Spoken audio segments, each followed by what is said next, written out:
The following is a presentation of the ForceCenter podcast feed.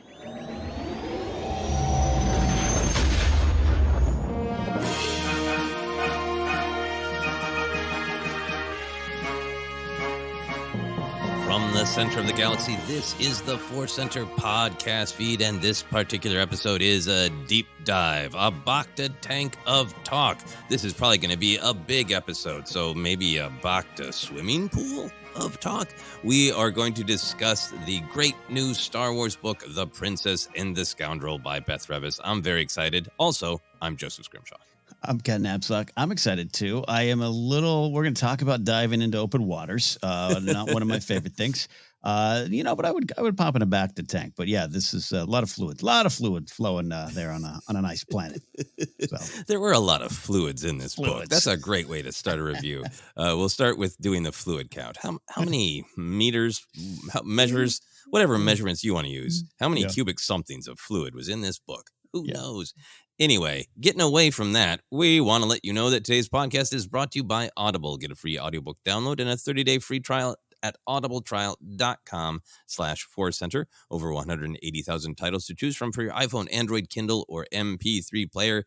This episode, we are recommending the book we're about to talk about, The Princess and The Scoundrel by Beth Revis. If you want to pause this review, go listen to the book. You can do that by downloading your free audiobook day, going to audibletrial.com/ForceCenter. One more time, that's audibletrial.com/ForceCenter for your free audio book. All right, we are going to get into discussing this, but as always, we want to let you know that there are full spoilers. Ken, do you want to make a warning sound of your choice? That's what a warning sound sounds like in icy, frigid water, right? Yes, it does. You need some of that drink to burn your throat after. Underwater alarms for full spoilers. We are going to talk about all of the book, everything in it. So if you have not read it or listened to it yet and want to, there's your warning. Ken, what was your big reaction to The Princess and the Scoundrel? Do you love it, like it, struggle with it? What was it and why? Oh, man, I had a big smile on my face the entire time. I know, it's not shocking for me. You know, I love my Star Wars here. We're going to talk about some of the cynicism that existed going into this book's release, and even maybe some that still exists now. But it's Han and Leia. These are two of my all-time favorite characters. That's almost a given, based especially on the generation that you and I both came up with Star Wars. But I just had that big, big smile all over my face in a lot of different parts of the book. So that's kind of my topic sentence, and more to follow. Yeah, same thing for me. This is one of my very favorite Star Wars novels. I think it's different in many ways than some of the novels that we've been getting lately, all of which I have enjoyed to varying degrees. But what I particularly loved about this is I feel like, just like Rebel Rising, the previous book by Beth Revis, really detailing Jyn Erso's life story in between the scenes that we see her in Rogue One, from being picked up by Saw to being picked up by the rebellion. It really nails the characters. It makes them feel so lifelike, while also still feeling kind of larger than life at the same time, kind of big and mythic. But also utterly relatable and utterly real. It so nails the characters of Han and Leia, and at the beginning of the book, Luke and Lando and the Ewoks, that starting this book in particular just really felt like Return of the Jedi just kept rolling. Yeah. You know, that was the power of it to me. So picking up on all of the ideas, the big picture, and the characters where they're at individually. So it felt very cinematic, but it gave all that additional internal insight that a written story can to the characters. Another big picture thing that I really, really enjoyed is we've had a lot of wonderful Star Wars books that I have enjoyed that have featured multiple perspectives, even kind of chapter from chapter, jumping around from story to story. In particular, The High Republic is great, but it tries to show us the perspective of lots and lots of characters.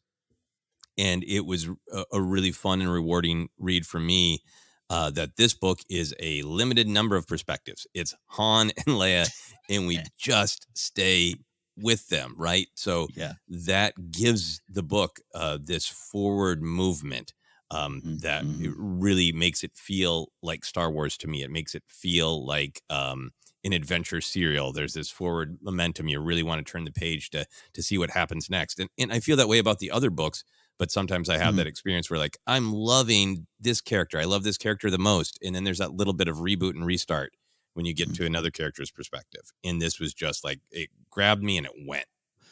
No, I love what you're saying there because nothing against the other books. So I love it. And I love, 12 point of view characters. Give me. But this one, it just worked. It just is right. You could have had a chapter of Lando, maybe his view of the wedding. Could have gone into Logray's point of view. I don't know.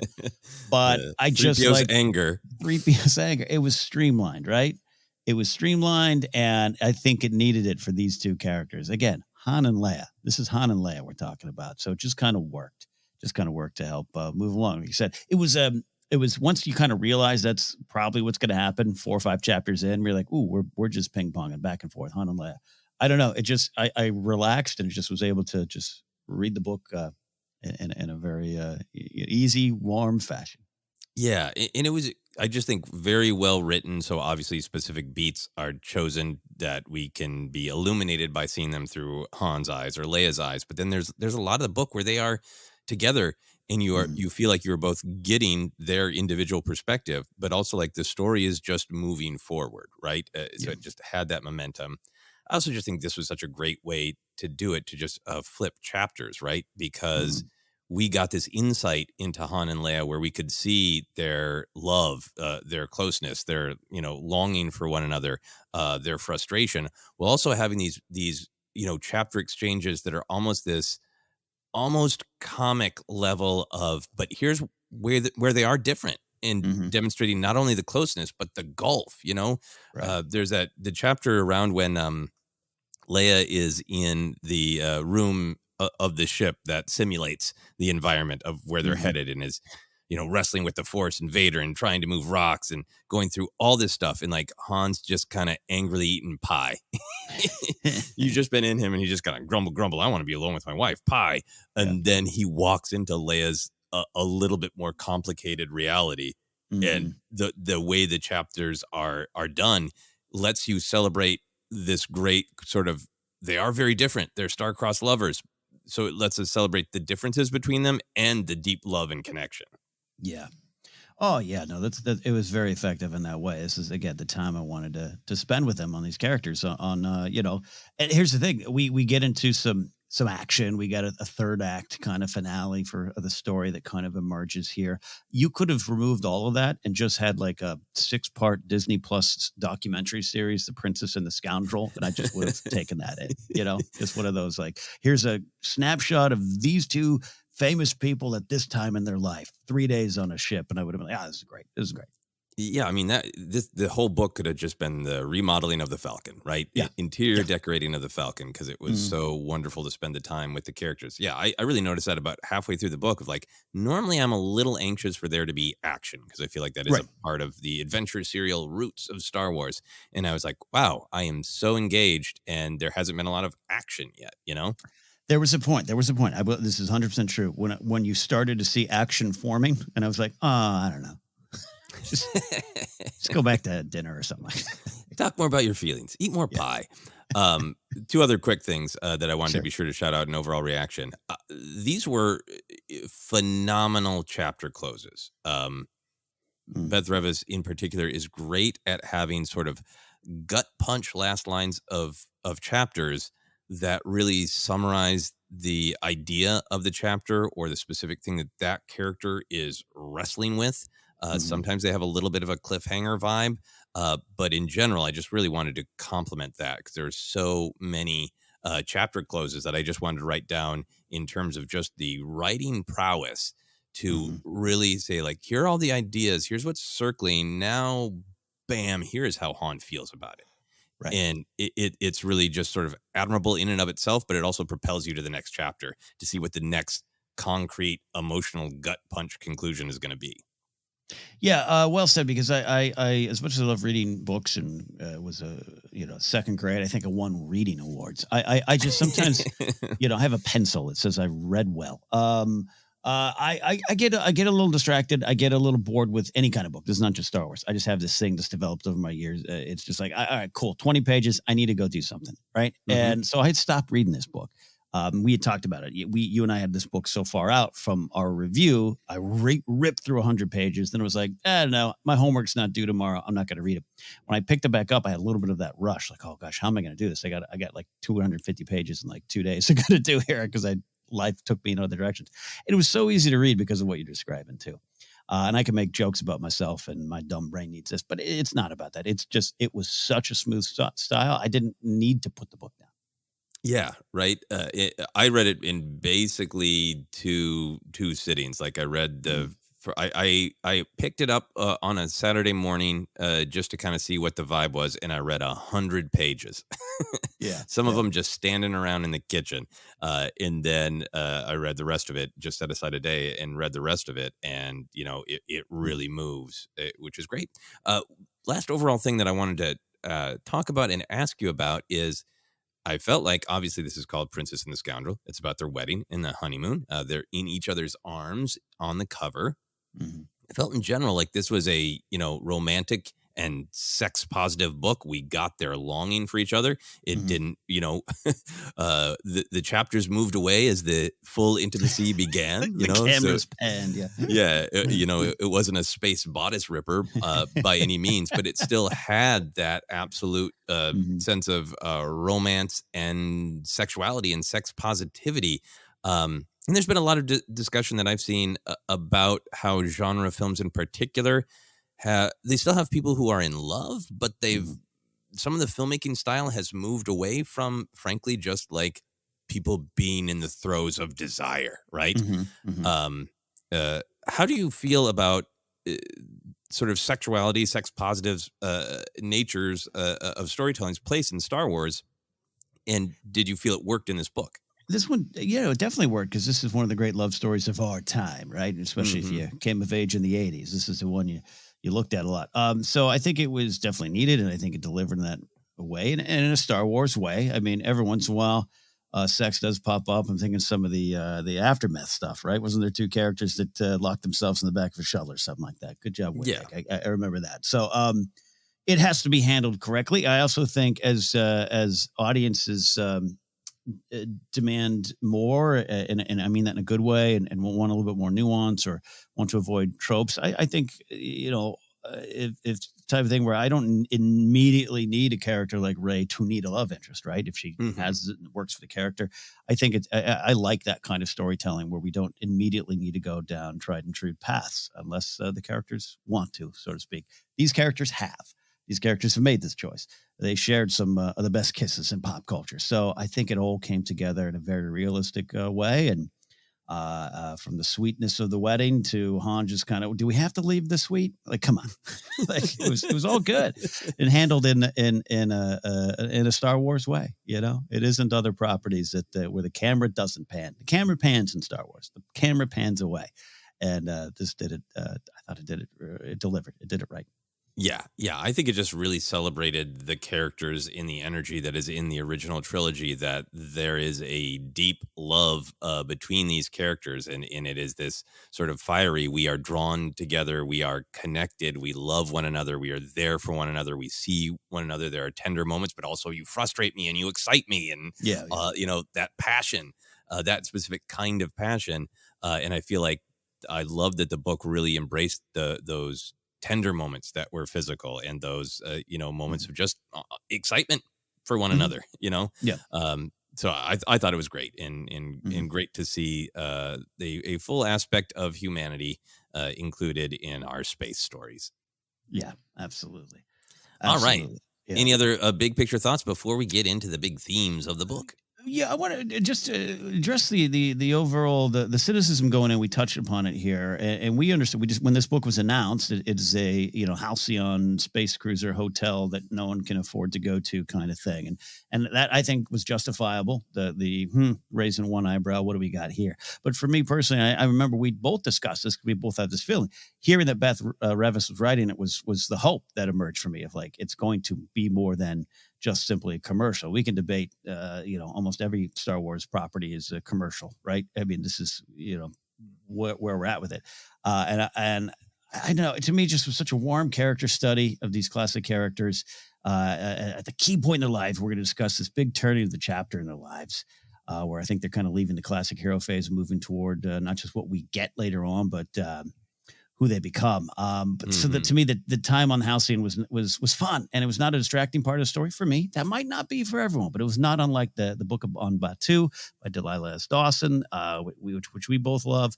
We're talking about the themes and stuff that are going to emerge. But I think personally, I almost would get a little pushbacky on some of the critiques of this being a commercial after reading it. And if you focus on that, I don't know, it's like getting rid of a Porsche because there's a chip in the paint job. It's just, there's so much more here. There's so much more here. And we'll get into it. And I think later on, I'll try to discuss I probably too much to say on the discussion around, quote, showing both sides when it comes to the Galactic Civil War, because that's something that emerged right from the beginning of the new era of canon with Lost Stars. And I just always felt that conversation got pushed down the wrong corridor, that it's not just simply about, hey, what do the stormtroopers feel about the Death Star? Or what do they feel about the rebels? It's not about creating sympathy or understanding for the Empire. And here and in Rebel Rising, Beth Revis just an amazing job, particularly like the Saw Gerrera stuff comes to mind and who he was. It's about zooming in close, holding the line on what is right and wrong, and exploring how people react to it all in story and what drives them to either side. So this book begins with Leia contemplating who was wearing the now empty stormtrooper helmets. And she, it's not just about, she can regret their deaths. It's not just about, there's a human in there. She laments how they got to that point and who was that person in there and how they got to this point where they were going to kill me. And it's obviously more nuanced than just, show both sides, which I hear a lot. And it's just, that's just such a tiny, tiny way to look at it. Yeah, I'm really glad that you brought that up, because there's a couple of great moments in this book when Leia's handling all of the different people on the sort of the welcome aboard party to the Halcyon, and having some empathy for a mother whose child was on the Death Star, right? Yeah. I think for me the both sides thing is it's empathy for the people trapped in the machinery of the Empire. So to me, it's the Empire is an authoritarian, horrible government oppressive system run by an evil space wizard who only cares about himself and inflicts pain because it makes him more powerful. There's not another, that's not another side.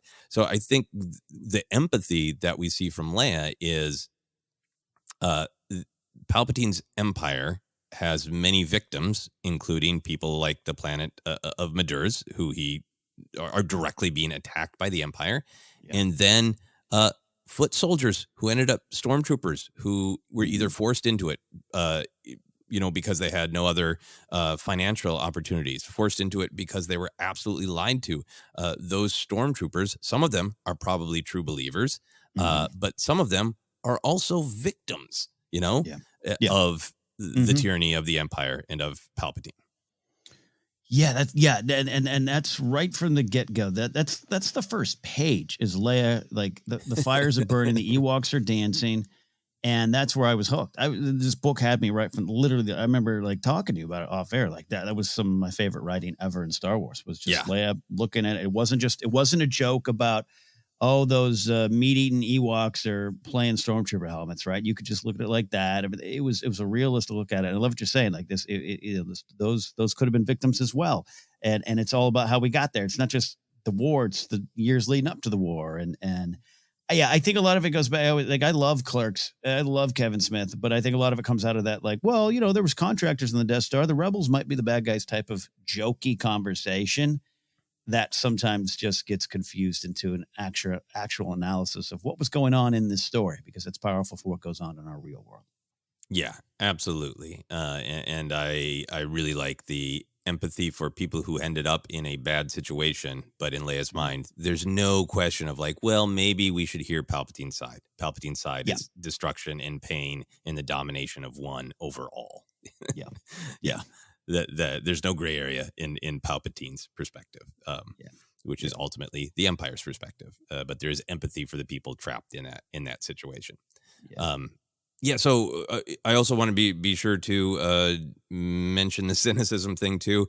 I think I have I don't even know how to describe it. It's not a thick skin, a tired skin, a blasé skin. I don't know. Maybe it's from growing up with hearing this about the Ewoks since 1983, right? Yeah, that they're just there for a commercial purpose. And Star Wars holds many tensions, including. I've been making a joke recently about like, I love the Jedi because they don't care about personal possessions. They care about the connection between people, which is why I own hundreds of action figures of them. The fact that Star Wars is commercial and is this big mythic story about what truly matters in life, that's always going to be a little bit of a tension, and it's just a reality, right? Yeah. And what matters to me at the end of the day is anything that is put in a Star Wars story that also happens to help a current commercial capitalist venture, is it stuck in there in a clumsy way that takes me out of the story and is just making me feel like I'm staring into the bald, grinning face of capitalism? Yeah. Or is it a true and deep part of the story where these ideas have meaning to the story, even if there were never any products associated with them, right? If George Lucas had a ban on Ewok merchandise, the Ewoks still have great meaning, right? And we don't need to get into it because we've all talked about it a million times. Google Ewoks Viet Cong and treat yourself to some interviews with George Lucas. And that's the way I felt about this book. When it was announced, I was like, nope, that could be clumsy. We're dealing with Han and Leia. They're wedding their honeymoon in modern canon. That's a big deal. It's hugely emotional, potentially, and it could be clumsy to kind of shove in this very modern thing that is actively being sold by a large corporation. My reaction was, if I didn't know that the Disney Star Cruiser hotel experience was real, I would not know it from this book. It's so embedded into the ideas in this book. We'll get into them, but this idea about joy, about taking time for yourself, about the journey versus the destination, about wanting to be able to celebrate the galaxy, about the class system that you encounter on cruises, about all of the attempts, all the different ways the galaxy is trying to show that it can repair itself, it can heal from the trauma of the Empire. The cruise ship, the space cruise ship, is meaningful in the narrative. So it did not come off even remotely clumsy to me. I would have had no idea it was a quote unquote commercial if I didn't have that real world knowledge. If I just read the book and didn't know, didn't have a Star Wars podcast, maybe didn't hear about that hotel, I wouldn't know. I think there's only a couple times where I was like, I wonder if you can find those initials carved in the wall. I guess you can. And we're allowing cruise goers to go on the bridge. I bet that's connect. That's a couple of moments. And you said it too. I don't want to take any. If anyone's just absolutely like, nope, I reject this on principle and everything. I understand it. I really do. But this is. I don't know. I have you kind of you. I know you're saying you had a hard time describing what you're feeling. Blasé. I don't know. Thick skin is a good way to look at it. We came up with it in an era. I was getting back into the comics, comic books in the early 2010s, around 2013. I was having conversation with someone on an old Schmoes show. And I won't say their name, but I just said something about, I'm excited. I'm getting back into comics. And they said, well, so some of your favorite comics growing up? And I went, look, I didn't really go for super. I liked like G.I. Joe and Transformers. And I kind of said, I know those were kind of quote toy books. And the person just looked at me and says, yeah, they were. I got news for you. You weren't really a comic fan. And that just sucked. That's some gatekeeping. Because I enjoyed all those things. And they might have started from the point of view of, hey, Larry Hama, can you make us some stories based on these toys we're going to sell? But man, they became something more than that to me. And I think you're right. This could have been bad. And there's been some of the comics, Galaxy's Edge comics, or I know there's the Halcyon series and I'm poking through. They're solid, but they're not my favorite, right? You feel it a little bit more. You have to judge it case by case basis. It's all I would ask. And if you read this and still come out on the other end, then that is your journey. And I'm not here to take it away from you. I'm not going to gatekeep in any way, either direction. So anyways, I really agree with you on that take. Yeah, I mean, and I think you are wise to point out that it's subjective. I thought that the quality of the storytelling, the way that the ship and the experience and the locations and the details was woven into the story. I wasn't thinking when Leia was in that simulation room, oh, I bet you can go there. I was thinking about her connection to the Force. Yeah. I was thinking about the idea of a space cruise ship that it can simulate the environment and serves the food, and what does that mean for the story?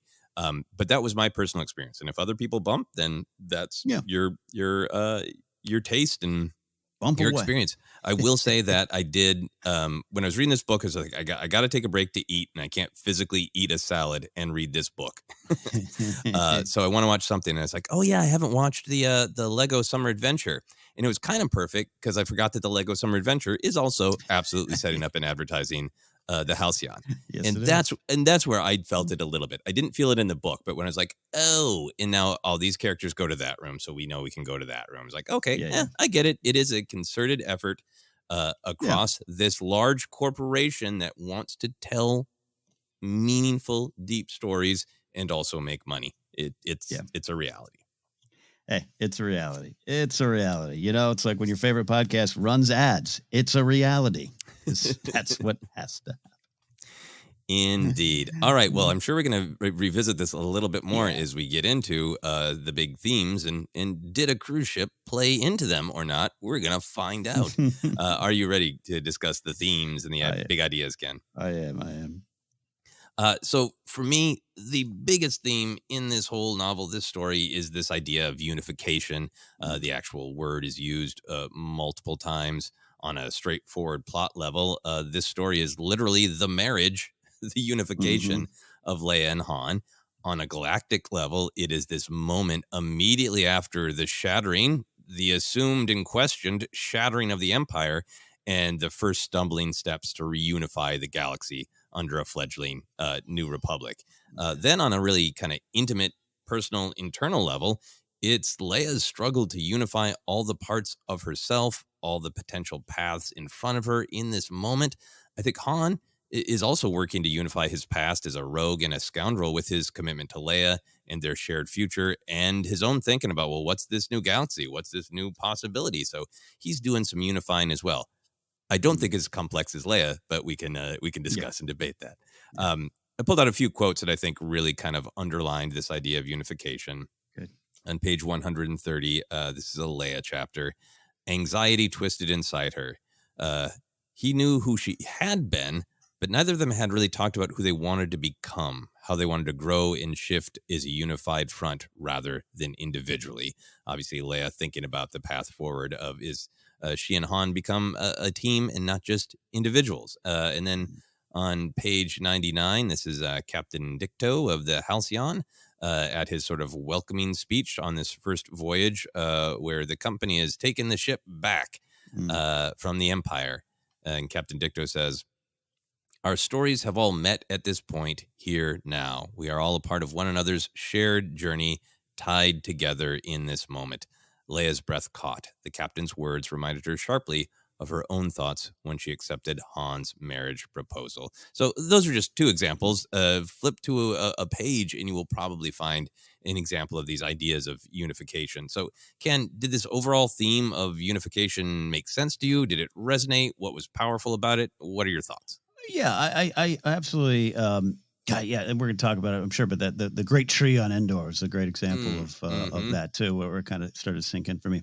I think what was most powerful about it was how it just kind of looked at the galaxy following the supposed fall of the Empire for me. And I've been on this train for a bit. If you end Return of the Jedi and that's it, you're fine. Fairy tale ending, all is well. And I think some of the EU dealt with that continued fallout. I mean, Thrawn himself is a big example of that, right? 5 years later, the Empire still exists. He's been out doing other things and now he's back. But I think the modern era has just done a better job of looking at what actually happens and the unifying, after that is it's such a key thing there. It's not just about a Grand Admiral thinking we still got this.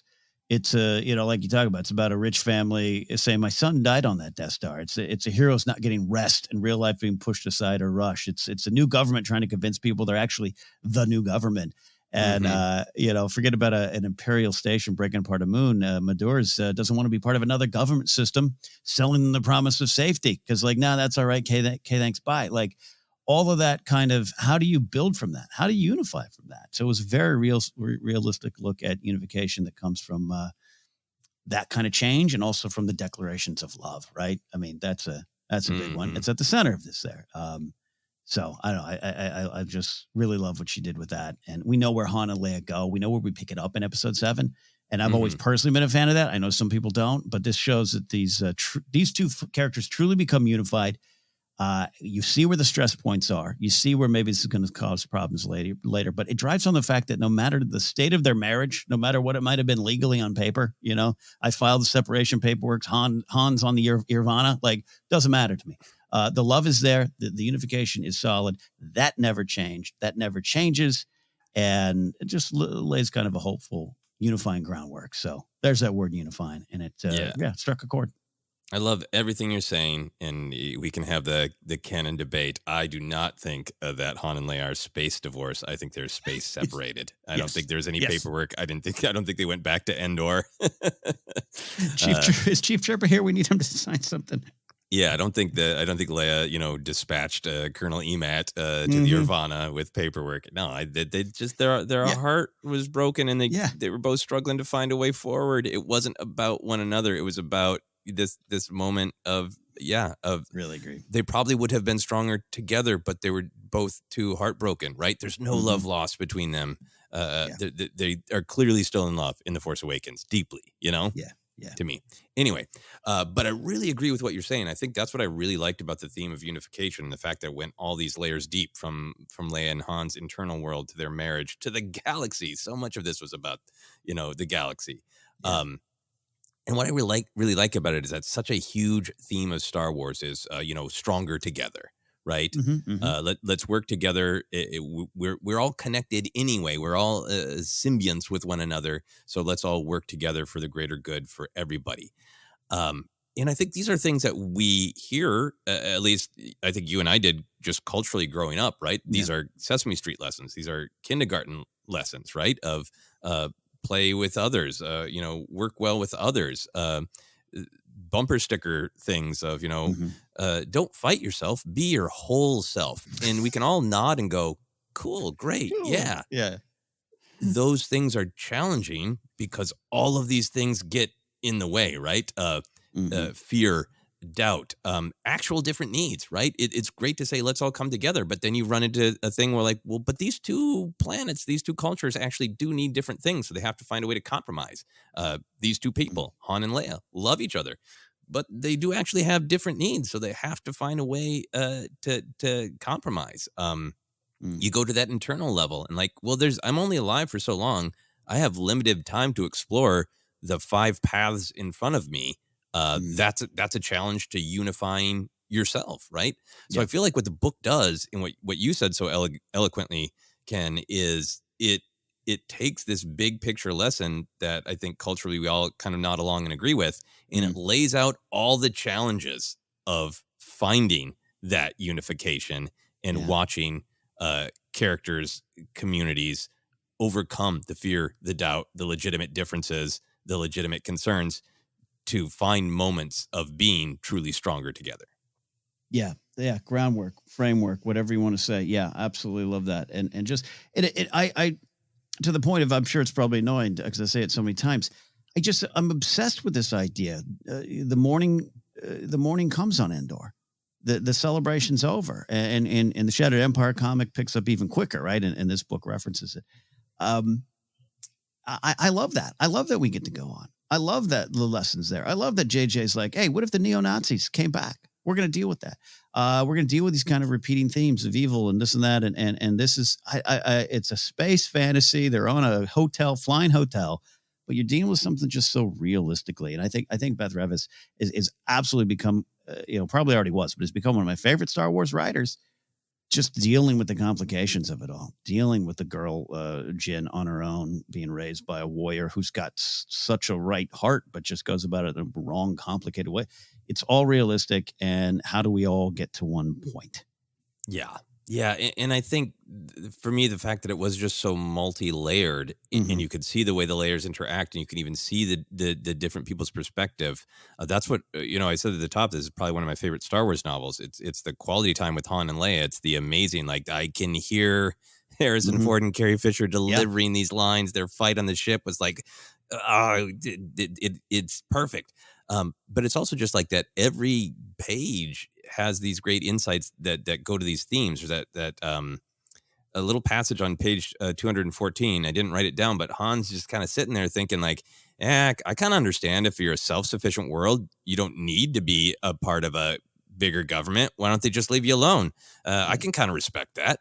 And you can see like roguish do it for himself Han Solo kind of being like, yeah, I know my wife really wants to bring these people into the New Republic, but I'd kind of understand if they told her to take a flying leap, and that's this like perfect picture of like, okay, you can see Han's lived experience. You can see that perspective of the distrust that a place like Maduris might have, and that's the thing that makes it feel real and lived in, and not just like, oh, somebody waltzed in and said stronger together. And everyone's like, you're right. Let's stop fighting and sing a song together. It presents the real challenges of getting to be stronger together. Yeah. And look, I really want my art to say something. And this book has a lot to say about art being important. And it doesn't mean I don't enjoy a reality-based clip show on Discovery Plus. It doesn't mean I don't sit down and just want to listen to a pop song. But I really want my Star Wars as simple and direct and fantasy as it is. I do want it to say something. This book just says a lot in a very realistic way. And that's where I really enjoyed Beth's writing. It does. It does. So let's get into some more of these ideas of unification. I want to talk about Leia. So how did you feel about Leia being pulled in all these different directions? I wrote down what I feel like a couple of them are. She wants the personal joy of her relationship to Han. She wants this private, chance at happiness. She is also feeling the call and familiarity of duty, right? She wants to keep working for the New Republic. She knows she has this public face as a diplomat, as an ambassador, as a princess. At one point, she really reflects on her comfort being a soldier. She's kind of, trying to find her place the entire book. And she's like, I'm in a war room planning a battle for tomorrow. Okay, I'm home. And then throughout the entire book, her curiosity and ambivalence about her connection to the Force and the offer to train with Luke. Her identity is even divided when it comes to the different people who want to assassinate her. She can't even be unified in that. There are Imperials who want to kill her, Hutts who want to kill her, opportunists who want to kill her. Her identity and her power as an individual is so diversified that there are even people who want to kill her for entirely different reasons.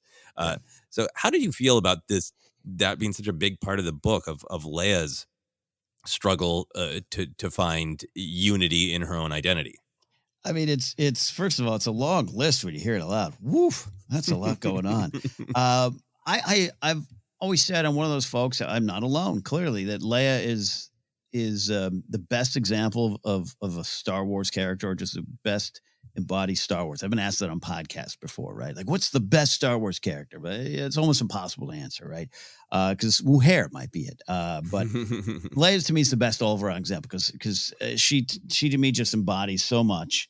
And this all the things you're talking about, and all to see her having to deal with that in a matter of days and hours after this big victory, which a lot of her life was about up to that point, and where do you go from there? It just, I don't know. Again, I keep using the term realistic. Grounded comes to mind. I love that.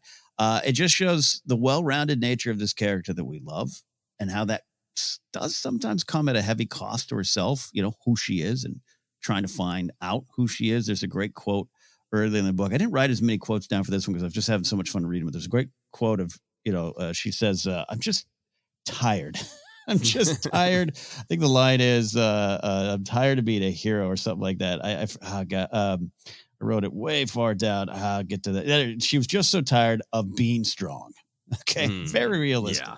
Very realistic. And the weight of everything you're describing is on her. But at the end of this, maybe where she ends up, and this is, again, the framework part of it, she finds balance in all of it, right? Or at least that's the goal. And that's the goal for all of us. So to see all that on her plate, and And remember, this is a character in that 5-issue comic run in 2014. They began in a wonderful spot where Evan Verlaine's like, "You a-hole. I'm from the planet too. I knew your mom. It doesn't even look like you're affected." And to go from that and to go into what that Leia being not affected, I'm crushed by this, but I also have to be this, and I also have to be that, and that is all of us. How many hats do we wear every day? And for me, how many beanies? And I just thought this was, for this timeless character, again, at this point in her life, it's a key point in these characters' lives. It was just the weight of it. You felt it, and how she can get to the unifying it all, as you said, and finding balance amongst that, all those titles.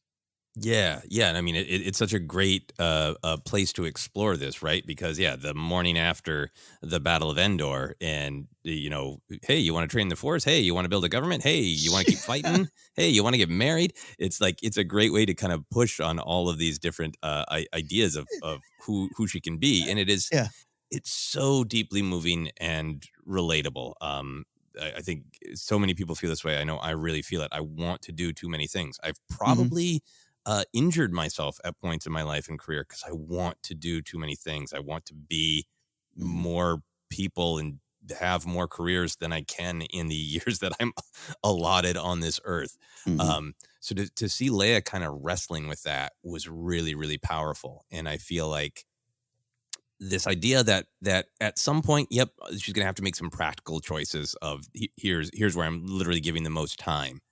But there's no point in denying any aspect of herself, right? There's no point in denying the human side of herself that needs to just find joy and comfort in her family. There's no point in denying the part of herself that's a fighter. There's no point in denying the part of herself that's a public face, that's a survivor of Alderaan. Now there's no point in denying this connection to the Force. And I think that was probably my favorite through line in her identity struggle. I love all the stuff about the private person versus the duty and the stress of having the cameras on her face. I loved all that. We've had a lot of storytelling about that with both her and Padme.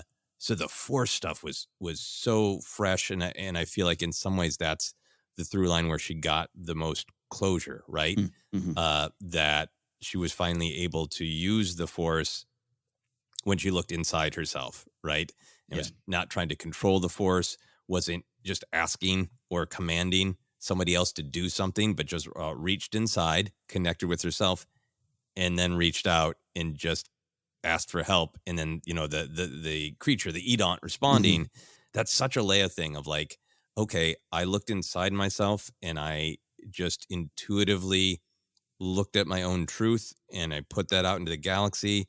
And what do you know? I did some coalition building, right? Like Leia and the Edont in that moment were like symbionts. They were helping each other. They both needed that Imperial space dagger to fall, So even that was sort of, even her kind of looking inside herself and trying to understand the Force and understand her personal connection to it ended up being a moment of unification. Ah, man, I absolutely love everything you're saying. And as always, I try to how do I apply all this to not just my own life, but the real world? Imagine you graduate high school. There's a knock on the door. Someone says, do you want to be president? Do you want to be another person shows up and says, do you want to be a baseball player? Do you want to be a famous stand-up comic? And all of this is at your door. And how do you find your way through it? And the Force stuff was perhaps the most powerful because that hangs over this character, right? And we know some of the big decisions. There was a great interview our pal Alex Damon did with Beth Revis. I suggest you all check it out on his YouTube channel. And he asked her point blankly, do you think Leia ends up making the right choice, but maybe putting aside the Jedi path, so to speak? And that's something that hangs over the sequel trilogy era. And Beth, and I don't know, I'm paraphrasing, but basically said, yeah, I think she does for her and finds the right way forward. And I think you really pick that up in how she understands, how she comes to understand the Force, how she just uses all of it and all the pieces, again, finding balance, unifying, like you said. So yeah, great point.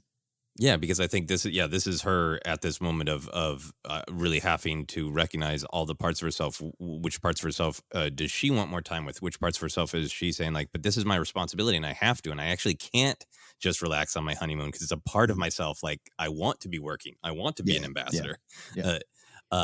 So I like that we're in this moment of discovery, and then we go forward, and that's another story where she truly makes this choice. Yeah. There's one little like early on where Mom Mothma's like, yeah, you're going to go on your honeymoon. There's other people around here, Leia. All right, we can handle this. Take a breath. Yeah, I like that. Yeah. Very real. There's a great passage earlier too where it's like page 155 where Luke is describing Leia remembers Luke describing the Force as this that the Force illuminated the right path for him to take. Which even there we're like, that's early on when Leia's like, I want to figure out this Force thing because it'll maybe tell me who to be when I grow up. Yeah. All right, so let's talk a little bit about Han. How do you feel about Han's struggle to settle into a new life? Did he feel as conflicted as Leia to you? Conflicted in his own way. I think you're right to say he definitely has a different journey, and there's definitely different burdens on him, right? And different parts of his personality. He is definitely lacking the "I could be a Jedi" thought of his life. And I love one of my favorite things about this. I've seen a lot of people talking about this. He feels a step behind, right, because of that lost year. And it's a big part of what's going on. He's lost, but his love of Leia is kind of this true north for him to find his way forward. And he's very restless, though. He's me in a hotel room when I know there's a casino on the bottom floor. Like, what are we doing? What are we doing in here? And jumping around a bit or jumping in. I really, a lot of this is towards the end here, but I love the pulling in of the Falcon Kitchen Edition, which was a quote unquote thing back in the day when that was first revealed. I remember there's some discussion around it, and I agree you have to phrase that correctly or, thread a needle on how to present that there. But I never really agree with the fervor back then because I just think it was surface level engagement. For Han to say my world needs to feel like a home for two of us and three counting Chewie is big. When I always say I'm a Han guy, because I grew up a Han Solo fan, I grew into more of Han than I even care to admit, right? And Han folks, what they kind of they don't want you in their lives. They want you around it, and that's a problem, right? It's sometimes even what maybe draws you to them, but it might be basically Han's a stand-up comic, but he takes giant steps towards pulling Leia through this because I think he really sees who she is, who he is in her life, and he goes from, remember, he goes from I love you, I know, to waking up, there's a war on, I'm part of it, I'm really part of it, doing it for her, and now we're getting married. That's, for him, that's a blink of the eye. And he's got to catch up to all that and find his place in that. So that's why he just feels a step behind, conflicted in his own way. While she's doing all this stuff, he's got to figure, great, do I, there's a great old episode of a sitcom of the husband, every year on my birthday, I take a walk by myself, and it turns into a big fight like a sitcom would with the wife. At the end of the episode, he goes, I went for the walk, and I just determined I want you on that walk with me. That's where I'm at. That's Han needs to do that. And a lot of this book was about, great, yeah, we're together. What does that really mean? And how do I fit you into my life? Because my life's on that Falcon flying around with not a care in the world. And you have all the cares in the world. And how do I plug in that, support that, and be myself in that? I think it was simpler. Absolutely. Just as important. Yeah, absolutely. Yeah. And I love the kitchen thing in this book, that it was a clumsy attempt to do something kind, is the way it's portrayed, yes. Right? Like, yeah, I know, like I treat the Falcon like this, party dorm room that flies through space, right? Yeah. And I want to make it feel like a home. And I laughed out loud so much at Leia being like, what made you think I cook? It's great catharsis after seeing, like, Leia's wrestling with all these paths. Like, well, cooking isn't one of them. Cooking's not going to be it. Yeah. Yeah. Big dummy. And like them having a laugh about it. It's perfect and human, and it celebrates their contrasts, right? That, and I think that's what's great about Han, is his heart is like in the right place. And then he's just trying to figure out how to act on that. And sometimes he nails it, and sometimes it's clumsy. Yeah. And I like that he is in some ways a simple, more direct guy, right? He loves forward movement. And I love that his rationale was I lost that time. We're going to talk more about his lost time. It's huge. But they're just like, hey, look, I'm kind of a practical guy, and I walk away from everything, and I try to walk away from you. And it didn't work. I came back, and then I tried to fly away from you, and the the galaxy wasn't having it, and I got lost, and you came for me. So like, look, if we're just gonna end up together anyway, then let's just do it. Yeah. It's so just practical and direct in a certain way. And then I love that, just like when he has a kind of a bonkers idea in battle, like, well, I just did it. I just ripped the Band-Aid off and said, yeah, we should be married. And I was like, oh, okay, how's this going to work? Yeah. And then I really like that, once they get on that cruise ship in particular, right? Mm-hmm. Leia is faced with these real challenges. The camera's in my face. I'm here to have a private honeymoon, but I'm here to present it to the galaxy. But I want to go over to that planet because I want to be serving the New Republic. And I'm kind of wondering if I can use the Force. And at that moment, Han is just sort of like, I don't really like this ship. I don't feel comfortable. I want to stay in bed with my wife. And the simplicity of what he wants is just like, I just want some alone time with my wife. I love the directness of that. Yeah. But then at the same time, I do think he's wrestling with that he's used to a specific kind of life, right? He's used to the Falcon. I love that he's used to Sabacc played with actual cards and stakes, all those things. But then throughout the book, he's open to change, and he's aware it's happening, right? There's that great passage where he gets distracted on Chandrila looking at just kids playing and going like, would I ever want that? In some ways, he is the forward movement, right? Yeah. Leia's having a hard time letting the war go, letting being an ambassador go, letting being a public servant go, right? And Han is the one who kind of keeps seeing her, asking to be with her, asking to talk through things. So he is showing this growth and this evolution that he's it's going to be hard, and he doesn't know how it's going to manifest, but he's really open to change and really aware it's happening. Yeah. I'm just nodding my head because that's why that thing at the end, the kitchen to the end, it's huge for him. Yeah. And it's not a suggestion that you're going to make me space omelets every day. It's just like, it's a change that might make you comfortable and feel like you're okay being here. And then moving forward. Yeah, I agree with you that he's kind of the big change going forward. Yeah. Yeah. There's this great passage on page 257 where he says, his chin tilted as he bit back the self-deprecating smirk budding on his lips. All it took was a few years in the Skywalker twins to make him realize that he could ask for help. No strings, no favors, no paybacks. It was possible to just ask and get the aid needed. Who could have seen that as an option for Han Solo? Yeah. That to me was like sort of Han fitting into this unification theme that in some ways his big journey was coming out of the carbonite and realizing people came for me. Luke and Leia and Lando came back for me. So I think it's great that we're finding him in this book with an acknowledgement in himself that he has changed. And now he's asking himself, what's life going to be like because I have changed, because I do trust more than I used to.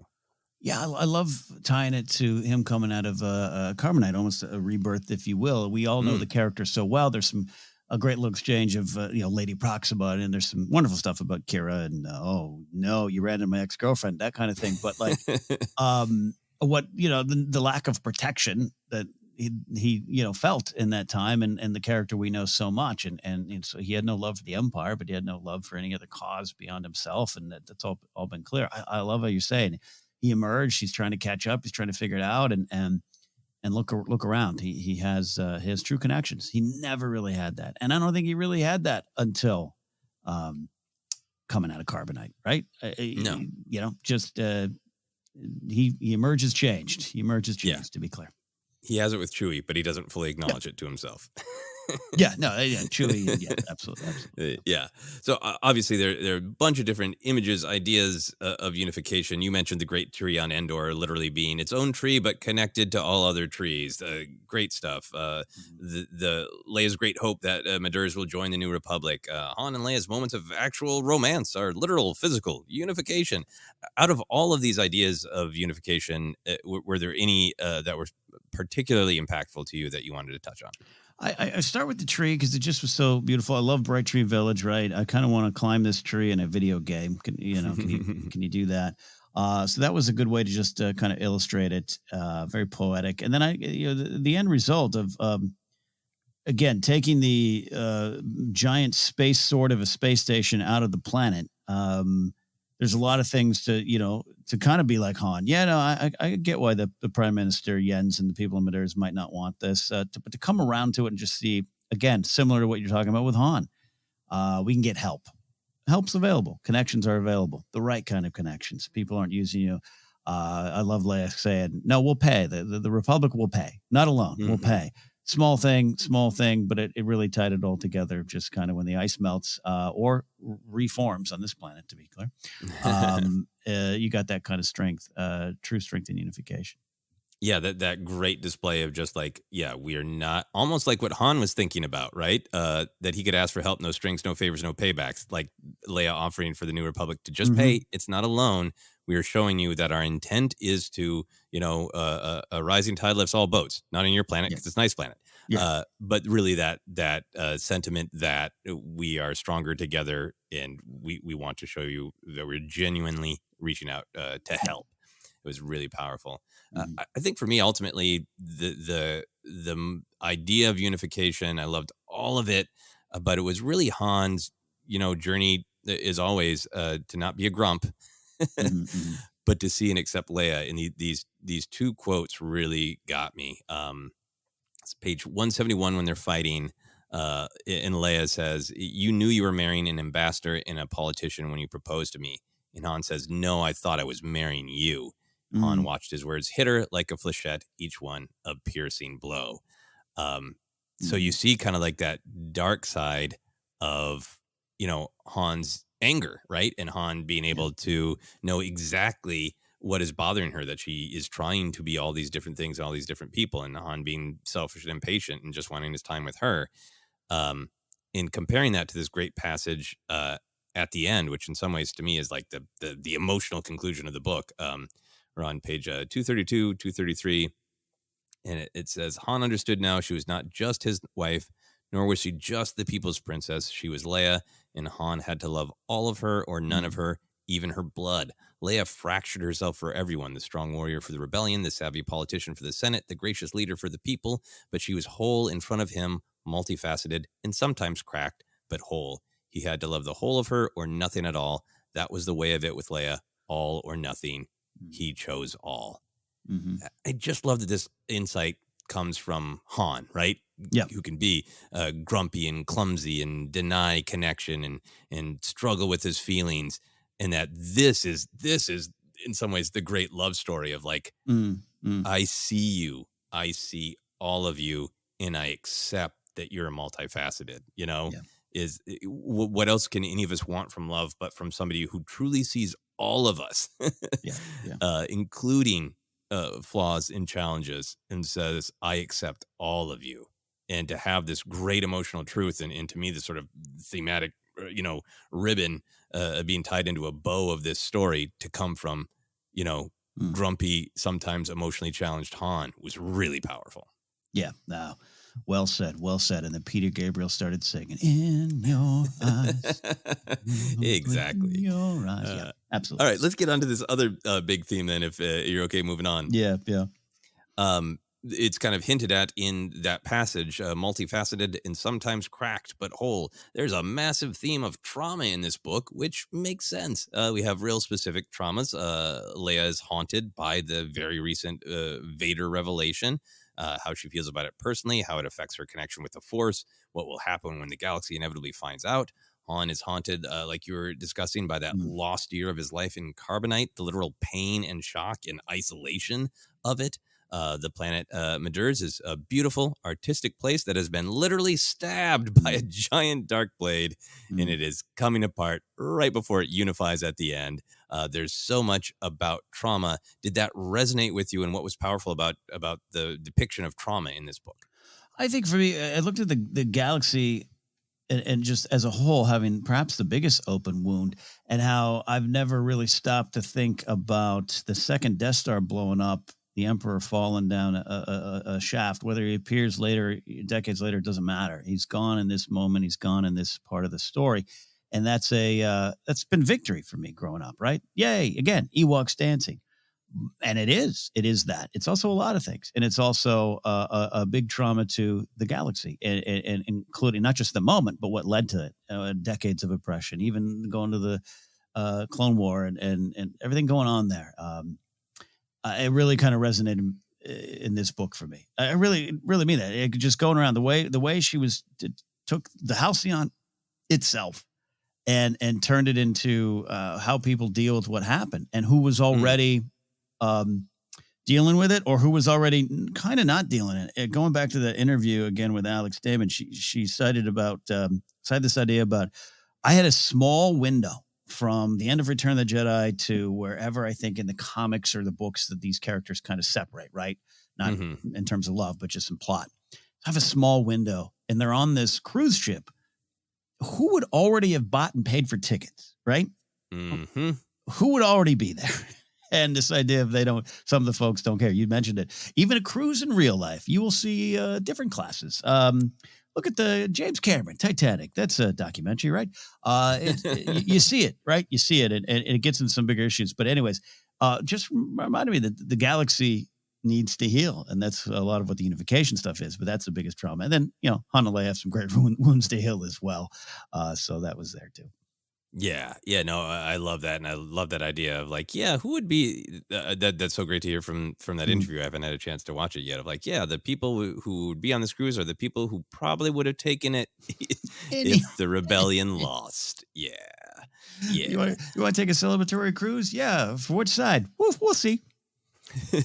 Doesn't really matter. Yeah, and great ties to stuff that's on screen in Last Jedi with Canto Bight of a class that is sort of rich enough to separate itself from trauma up to a point. Eventually, it will come for them as well. But I think for me, it's core to why I love Star Wars. And as a kid, I wouldn't have been able to put it into words. I think as a teen and a young man, it's probably why I was so attracted to The Empire Strikes Back, because I grew up around a lot of storytelling about and frankly, a lot of cultural pressure that being a hero was being unbreakable and stronger and tougher.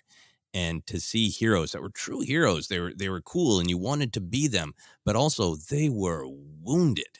You could cut them, they would bleed on the inside and the outside, and then they would deal with it. That is one of the things that makes Star Wars powerful to me. That's what makes it mythic. It's not just a power fantasy. It is real wounded people. The characters are wounded just like we are, but they find a way to persevere. So I think the fact that the galaxy's in trauma, but Han and Leia in particular, our perspective characters, are in trauma, and they're really determined to not be held back by it, right? There's just a quick little passage on page 296. I don't even write down the actual passage, but like Han thinks that many things broken by the Empire found a way to survive. And like that was a good catchphrase for me about it. It's like, yep. There's a lot of trauma, but it was like Han's attitude of like, might look broken, but it kicks ass. We're still here. Let's go. Yeah. Made the Kessel Run. Yeah. No, I love that. That was a great little section. Yeah. Yeah. So I want to talk about these different aspects of trauma. What part of Leia's trauma journey was most interesting or powerful to you? Trying to understand her biological father, just struggling to understand all of it, trying to understand Luke believing there was good in him. I love that exchange. I love the stuff around the funeral pyre. There's been a couple things. There was one of the books recently, right? Didn't someone just kind of wander off and they witnessed Luke doing it? I didn't love that one as much as it wasn't bad, but this one just was really powerful. Even Luke coming back, smelling of smoke, all that kind of stuff. Just being able to getting inside her head a little bit of experience, what she experienced at him being Vader. And also knowing, especially following the Obi-Wan Kenobi series, knowing that she very early on had come to a kind of a place of peace, that Bail and Breha were her family, right? And pulling strength from that as opposed to searching for answers and a belonging from her mother and father, her biological mother and father. Like that was very important, right? Very important, very key to that series. And so now having that tossed in the mix, I love that. And then you combine all that with plus the Force power that he had too. And Leia struggling and struggling with using it to control that echoing Anakin a little bit. If I had that power, I'd use it to save everybody, or whatever the exact quote is. Yeah, that's powerful stuff. So, and it all just makes sense, as we know that by bloodline, the idea of kind of keeping this all secret is important and part of what the paranoia that kind of builds around her over it a little bit. But this is, again, going to the beginning. Really loved all that. Yeah, no, it's really powerful. Yeah, and that finding the helmet, like not wanting to hear it from Luke of just like I don't want to talk about it tonight. Finding the helmet, being full of rage, screaming, saying, Bail's my father, all that stuff. It's really powerful. I think it's one of the things that makes Leia seem real because she is so such a strong person, but she is kind of aware of like I am nowhere near forgiveness or even wanting to understand Vader. Yeah. I will deal with the trauma in the way it's immediately affecting me, that I have this connection to this power. It's giving Luke all of this peace in direction, which I want.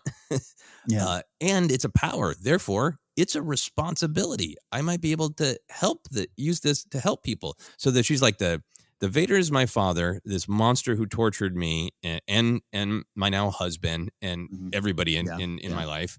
I'm nowhere near dealing with him. Bleep him. I'll deal with me and the Force. And there's this passage around page 155 where she is, for a moment, she's like scared to touch the Force because he did, right? Yeah. And then decides, no, BS. I'm not going to let Vader scare me away from the Force. I'll use it the way I want to use it. That was a powerful moment of moving away from trauma to me. Absolutely. Yeah. Identifying the trauma, identifying the beginnings is so important, but where you go from there and how you approach it and asking for help through it all, as these characters do. Yeah. Important. Yeah. One other thing I wanted to be sure to share, because it was probably one of my very favorite parts of the book, because it was too close to home for me emotionally, for my truth. I love the passage where Leia is being shown the beautiful ice art, and it's that sculpture that she really loves, and then it becomes more beautiful when you hit it with this other object, but that is also destroying it, and she is freaked out by beauty that isn't meant to last. Yeah. I think because of various life experiences, I have a hard time letting go. I have a fear of loss. Right now, my wife and I are going through, redoing our apartment and getting rid of some things that we've owned. And it's an issue that I have to work through of like, I want everything to last. I want everything to exist forever. And I think it was emotionally powerful to me because of that. But I think Leia, strong Leia, being emotionally upset by something beautiful that isn't meant to last. It reflects her fear that joy is fleeting, that like she has to save the entire galaxy before there can be joy. Yeah. It reflects this fear that develops kind of in the later half of the book, that she only has so much time to make a difference because the galaxy is going to find out she is the daughter of Vader, and then she can't help people anymore. So I think, again, giving her that really relatable, real life trauma built weakness of, oh no, what if a beautiful thing doesn't last, was really powerful. Very realistic. Very realistic. Yeah. Not beyond just what you're talking about. Yeah, that you can take that a lot of different ways. Yeah. So we are going to move on from that beautiful thing because we have more beautiful things to talk about. How did you feel knowing stoic, arguably cool guy Han Solo felt this absolute pain and trauma about having been frozen in carbonite, losing the time and the literal physical sensation of it traumatizing him? How did you feel about that? Is somebody who grew up with cool Han Solo? Yeah, I was gonna say, arguably, what are you, Lando? He's the coolest of the land. Yeah, he's the coolest of the land. No, loved it. It was, first of all, you'll never find me diving into open waters. Anyways, definitely not now. Wonderful descriptions of them going underwater, just the panic, but him kind of having this, it's kind of like space, but then also the kind of the connection to what he had felt with and how it relates to his carbon freezing. It was haunting. His journey with it, that lost year that went by, I love that just kept popping up, and that even Leia kind of realized, man, all the things he missed. And then she just kind of runs through a list of comic books, right? That all these things. I don't know. It was just one of the more realistic takes in modern Star Wars. And I keep using that word realistic and sub any word you want. Grounded comes to mind a lot. It's just like of the actual reality of what Han went through. And then how, he emerges. It's not just a couple of moments of blindness on Tatooine.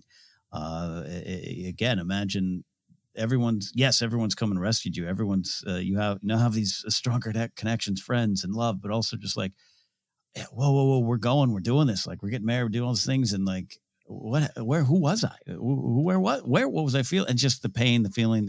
It was claustrophobic in a way to just have him kind of relive it.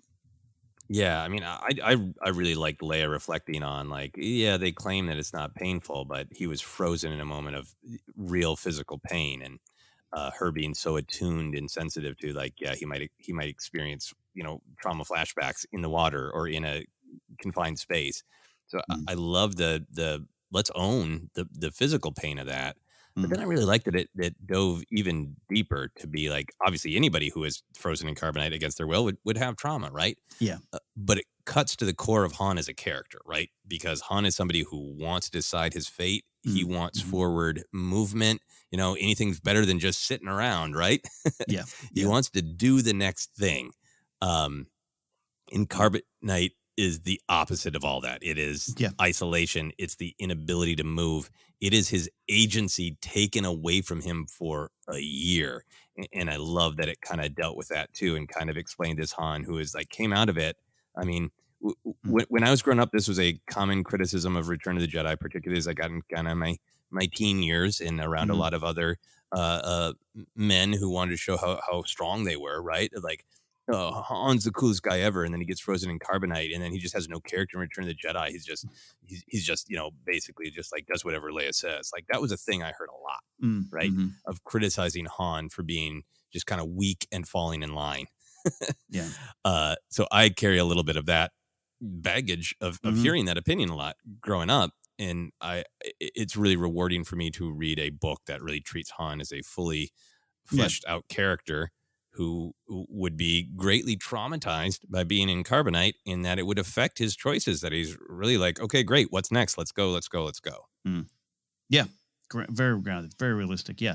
And going, just falling in the trauma category of, we all got these wounds and you can't just brush them off. Yep. And one more bit of talking about trauma I want to talk about is the, planet of Madurs, the moon. Did you enjoy this story of the trauma of being, stabbed by the Empire and then ending up with the unification? We've seen and read a lot of stories of the Empire destroying worlds. I think we're getting more with Andor. Was this one particularly compelling, or did it feel at all repetitive of the tales of Imperial destruction? No, there's always a danger. I'm sure there's some folks are like, here we go again, right? Another planet affected. Research, we get it. And it's, I guess you're rooting for the Empire at that point. No, there was something different here. There was or unique, not different, unique to this story. The feeling that they have to live with it. There's that kind of feeling hanging over it of like, they can't really ask for help because of the danger of the situation. I thought it was a great twist. I don't know, just the Yens, because I'm rooting against Yens in the beginning, and then you kind of start figuring it out as they're figuring it out. And again, going to this idea, hard to ask for help. It's like literally hard to ask for help for them, and it just kind of for me highlighted the helplessness of the people on these planets, all of them, while driving home the coldness of the Empire doing it. I don't mind seeing that reflected in Star Wars storytelling time and time again. There's a lot of planets, and it all ties into different things. Some of the materials show up in other books, and you can connect it. And we got some connections down the line here to Starkiller Base, not necessarily from what was going on here, but the result. So it's all kind of fun in that kind of Star Wars lore and canon kind of way, but to actually see it, to feel that there was a different kind of sense of, no, things are good, as the person's like staring at you. Please pick up on the fact that it's not.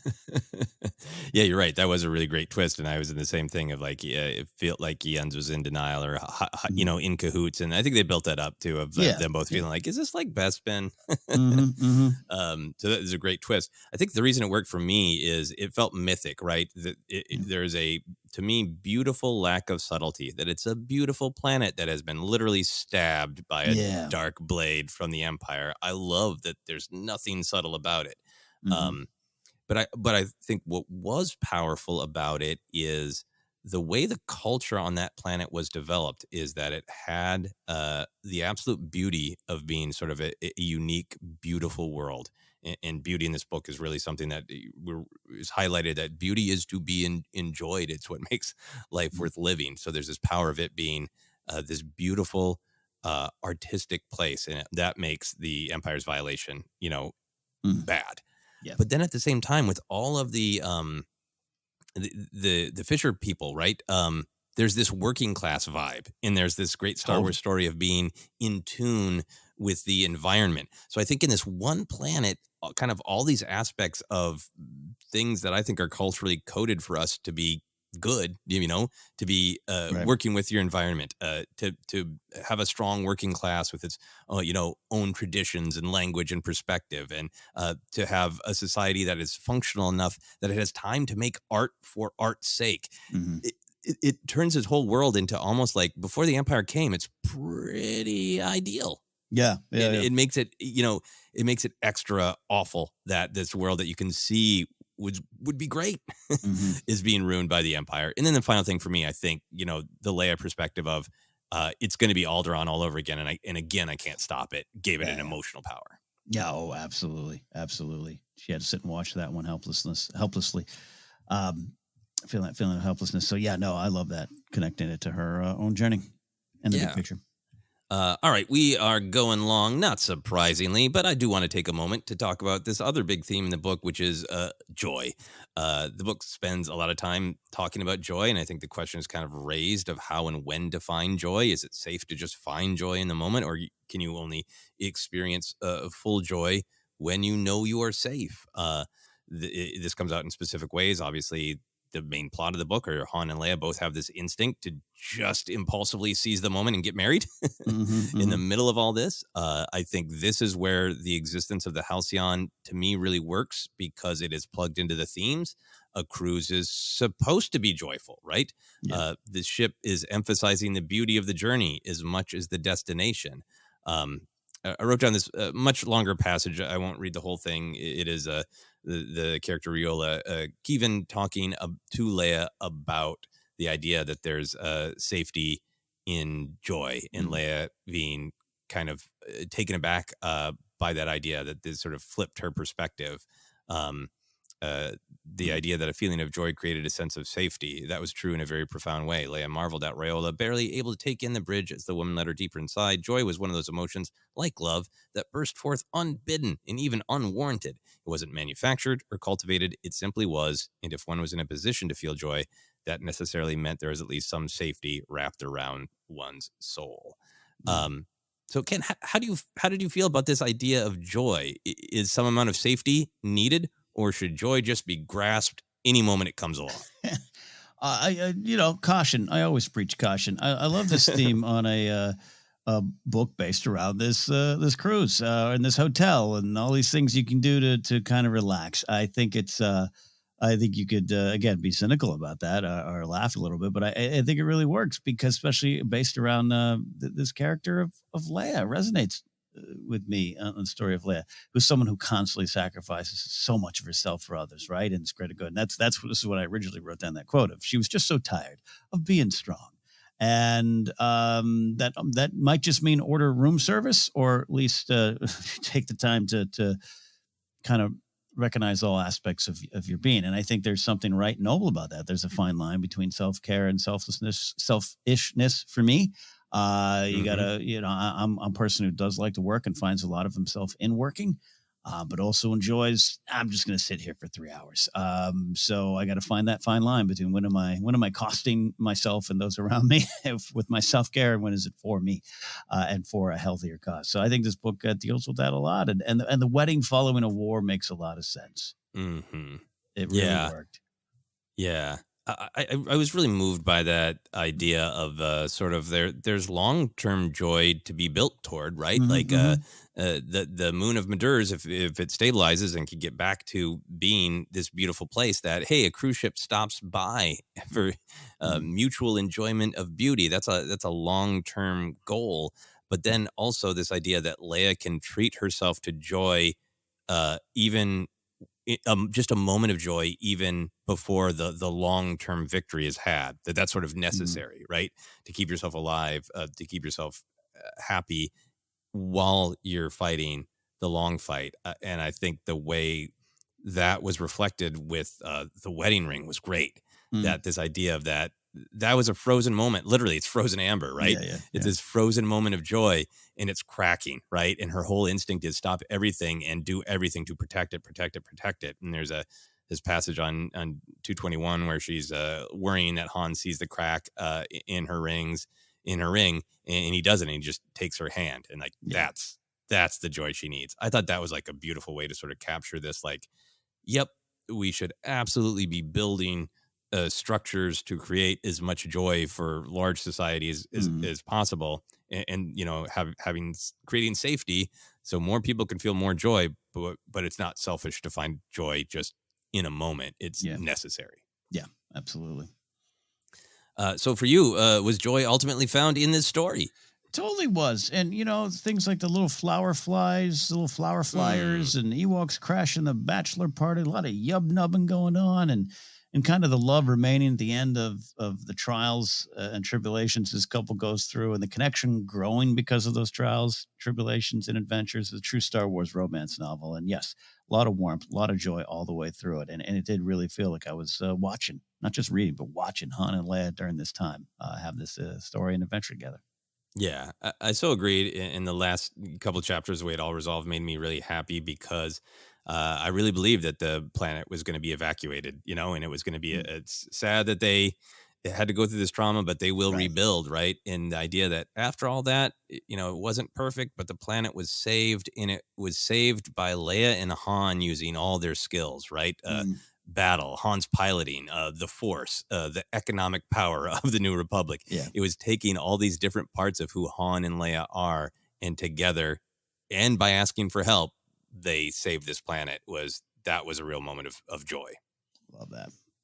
Any other themes that you want to talk about, either very specific to this book or sort of bigger Star Wars ideas triggered by this book? I think the only thing to say about Han is talk about change and growth. I don't want to leave it on the table of him like wanting to launch what's this guy Keldar out into the space, and how old Han absolutely would have done it, and Han had some reasons to do it. He just threatened to kidnap his wife. Not doing it, and then that person having value towards the end. That's a very kind of Star Wars thing, not given in the dark side or the moment. And maybe sometimes he would have deserved it. I don't know. Maybe some person in there would have deserved being launched into space, but not necessarily him. And it's a bigger picture. I thought that was a good Han moment, Han growth moment. I thought that was great and compelling reading when he's, figuring out what this guy is saying. And he's like, yeah, show me. That was one of those moments of like a great gut punch closing of a chapter. Like, yeah, show me these escape pods. Yes, it was. Great stuff. All right. We are going to take a quick break, and we will be back to discuss some of the canon connections and a few favorite moments from The Princess and the Scoundrel back in a moment.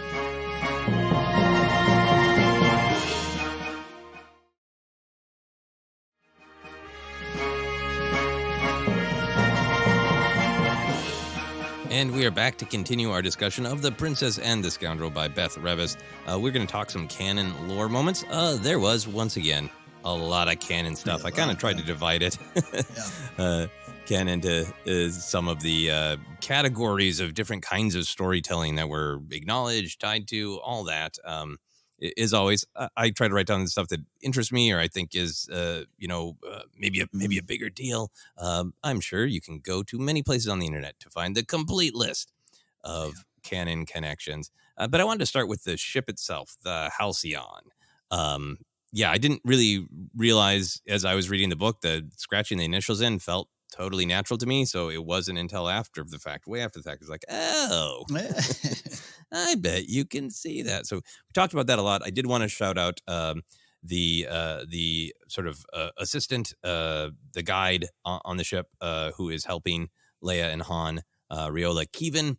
That is the future captain of the Halcyon. That is the character who is the captain if you take the actual Disney hotel experience. That's good. Yeah. So I think it is the storytelling tradition of of building connections, right? Yeah. So that if you like, I know for me, like the Black Spire book is great, and when I go to the Resistance area, it is more powerful to me because I know how much Vimerati and everybody else suffered to build that. Yeah. Yeah. And I respect it more. So I like that that building, and I've mentioned this in the past, but the actor who portrays Riola Kevin is a friend. And direct connection to how you and I met. So it's amazing to be reading this book that the character my friend portrays is in, and the character and the actor who portrays this character is one of the reasons ForceCenter exists. It's just a kind of a fun level of meta. I didn't know that. Yeah. Okay. Yeah. The actor introduced me to our mutual friend, Audrey Kearns. It was Audrey's panel I was doing with a bunch of other mutual friends where you and I met at Los Angeles Comic-Con. See, it's all connected. The Force works, my friends.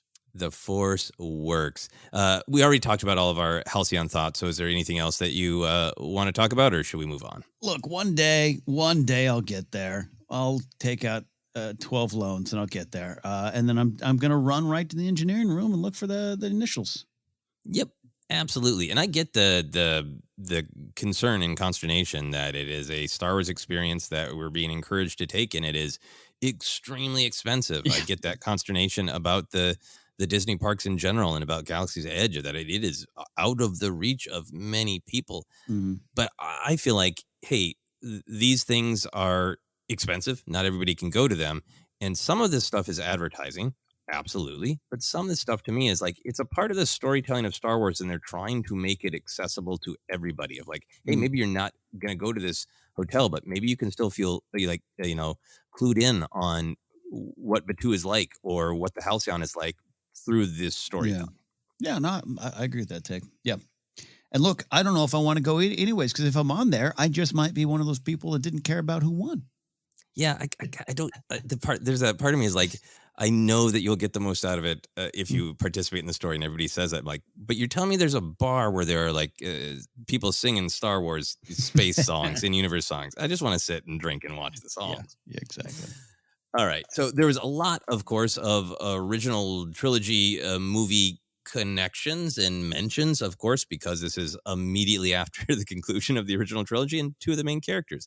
We hear a lot about the immediate aftermath of the Endor victory party. Vader's melted helmet, Luke smelling of the pyre. Luke and Han have a fun conversation about Ewok cuteness versus their brutality.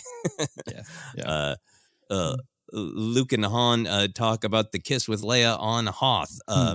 There's the revelation that Han has told Leia how bad the Tauntauns smell multiple times, that this is a thing that he just can't let go, like Homer Simpson, who won't stop talking about the Blue Man Group. Han gets drunk and like, they smell real bad. A lot of discussion of what Leia went through with the mind probe torture in A New Hope.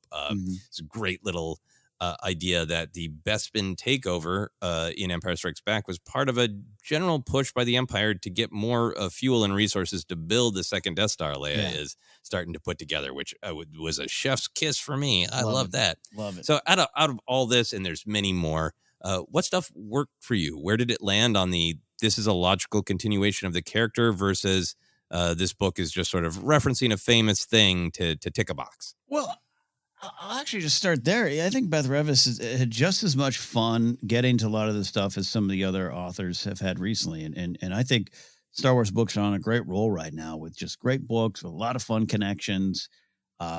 So I enjoy that stuff, but there was a real sense of purpose throughout this book. Not that the previous books lacked that, but you know what I mean? There was just, everything was used effectively. And even the way it was dealt with, the Han Luke conversation about the kiss was fun. It was great, but it wasn't just a inside joke. It was part of the discussion. It was part of what was going on. I really think she did an amazing job of that. She had a checklist too, as well. It would seem. I don't know what she had, a Google sheet or something. She knows she's watching these movies over and over again, and but it's just every time it felt beyond that. Right from the beginning. I can't tell you.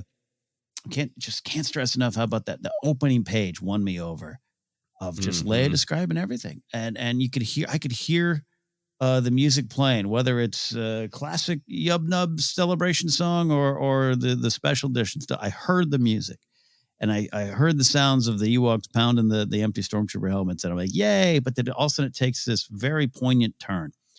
So it was all used effectively, even if some of them were just, hey, it's a character from this or that. I don't know. Just there was a lot of fun. Enjoyed that. So it all kind of worked overall, but they all just included desire to explore and understand the moments. And I really respect that. So that said, yeah, anything on Bright Tree Village, anything about that thing, I really felt and connected with Han over the you've told that story too many times thing. So that's me. That's me. Yep. It is. Yep. When you host 19 podcasts a week, you're going to be like, oh, I did say that over there again. But they do smell.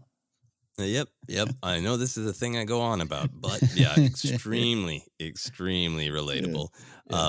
Yeah. I think for me it is there's something about Beth Revis's approach that everything is emotional. Everything feels like the characters. I never feel bumped out of the characters' perspective. And I think you're right. Starting with this is right after the victory party. This is the dregs of the victory party. Leia and Han and Luke and Lando and Mon Mothma and Logray. These are the things that they just went through. So of course they're on their mind. Of course they are affected by them. It starts from this place of truth.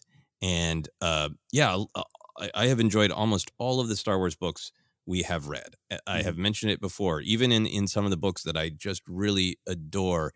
Every once in a while, something comes up and it bumps me a little bit because I feel like, I believe that the character is talking about this, but it's also such a well-known joke among Star Wars fans that it feels a little meta. I can kind of feel the author being playful, and I'm bumped out of the fiction a little bit. And I didn't feel that at all, right? I think it's just because, like, this is a story where, like, Luke and Han are both changed, and this major dynamic just massively shifted in this group of three, right? Yeah. That there's this connection between Han and Leia, and Luke's telling his closest friends this huge truth he found out. Of course, they're kind of looking back and feeling things out. And the kiss didn't feel like the kiss discussion didn't feel like that's a joke that Star Wars fans make. So let's have the characters in Star Wars make the Star Wars fan joke. It felt like, of course they would talk about that. And of course they would talk about it in this moment. And of course they would talk about it exactly the way they did, of like, let's just leave that alone. No. Well said on that one. They could have been done really bad. And I'm done with the kissing jokes, right? Like I get it. I've laughed at them. I've made them. I understand it, but it's so far just in my rearview mirror as a Star Wars fan. But it would need to be addressed. This is that would be a little conversation they would have. Yep. Felt like the characters talking about it, not a joke about its place in pop culture history. Yeah. All right. Any other thoughts on original trilogy stuff, or shall we move on? No, you can go on. There's a lot more. There's so much more. So there was a real collection of references, timeline, respect to other books, comics, and video games in particular, right? There was and it really attempted to kind of answer where this fits in the timeline with Shattered Empire, that comic that's in the same space, right? Luke, Han, and Leia all have stuff to deal with.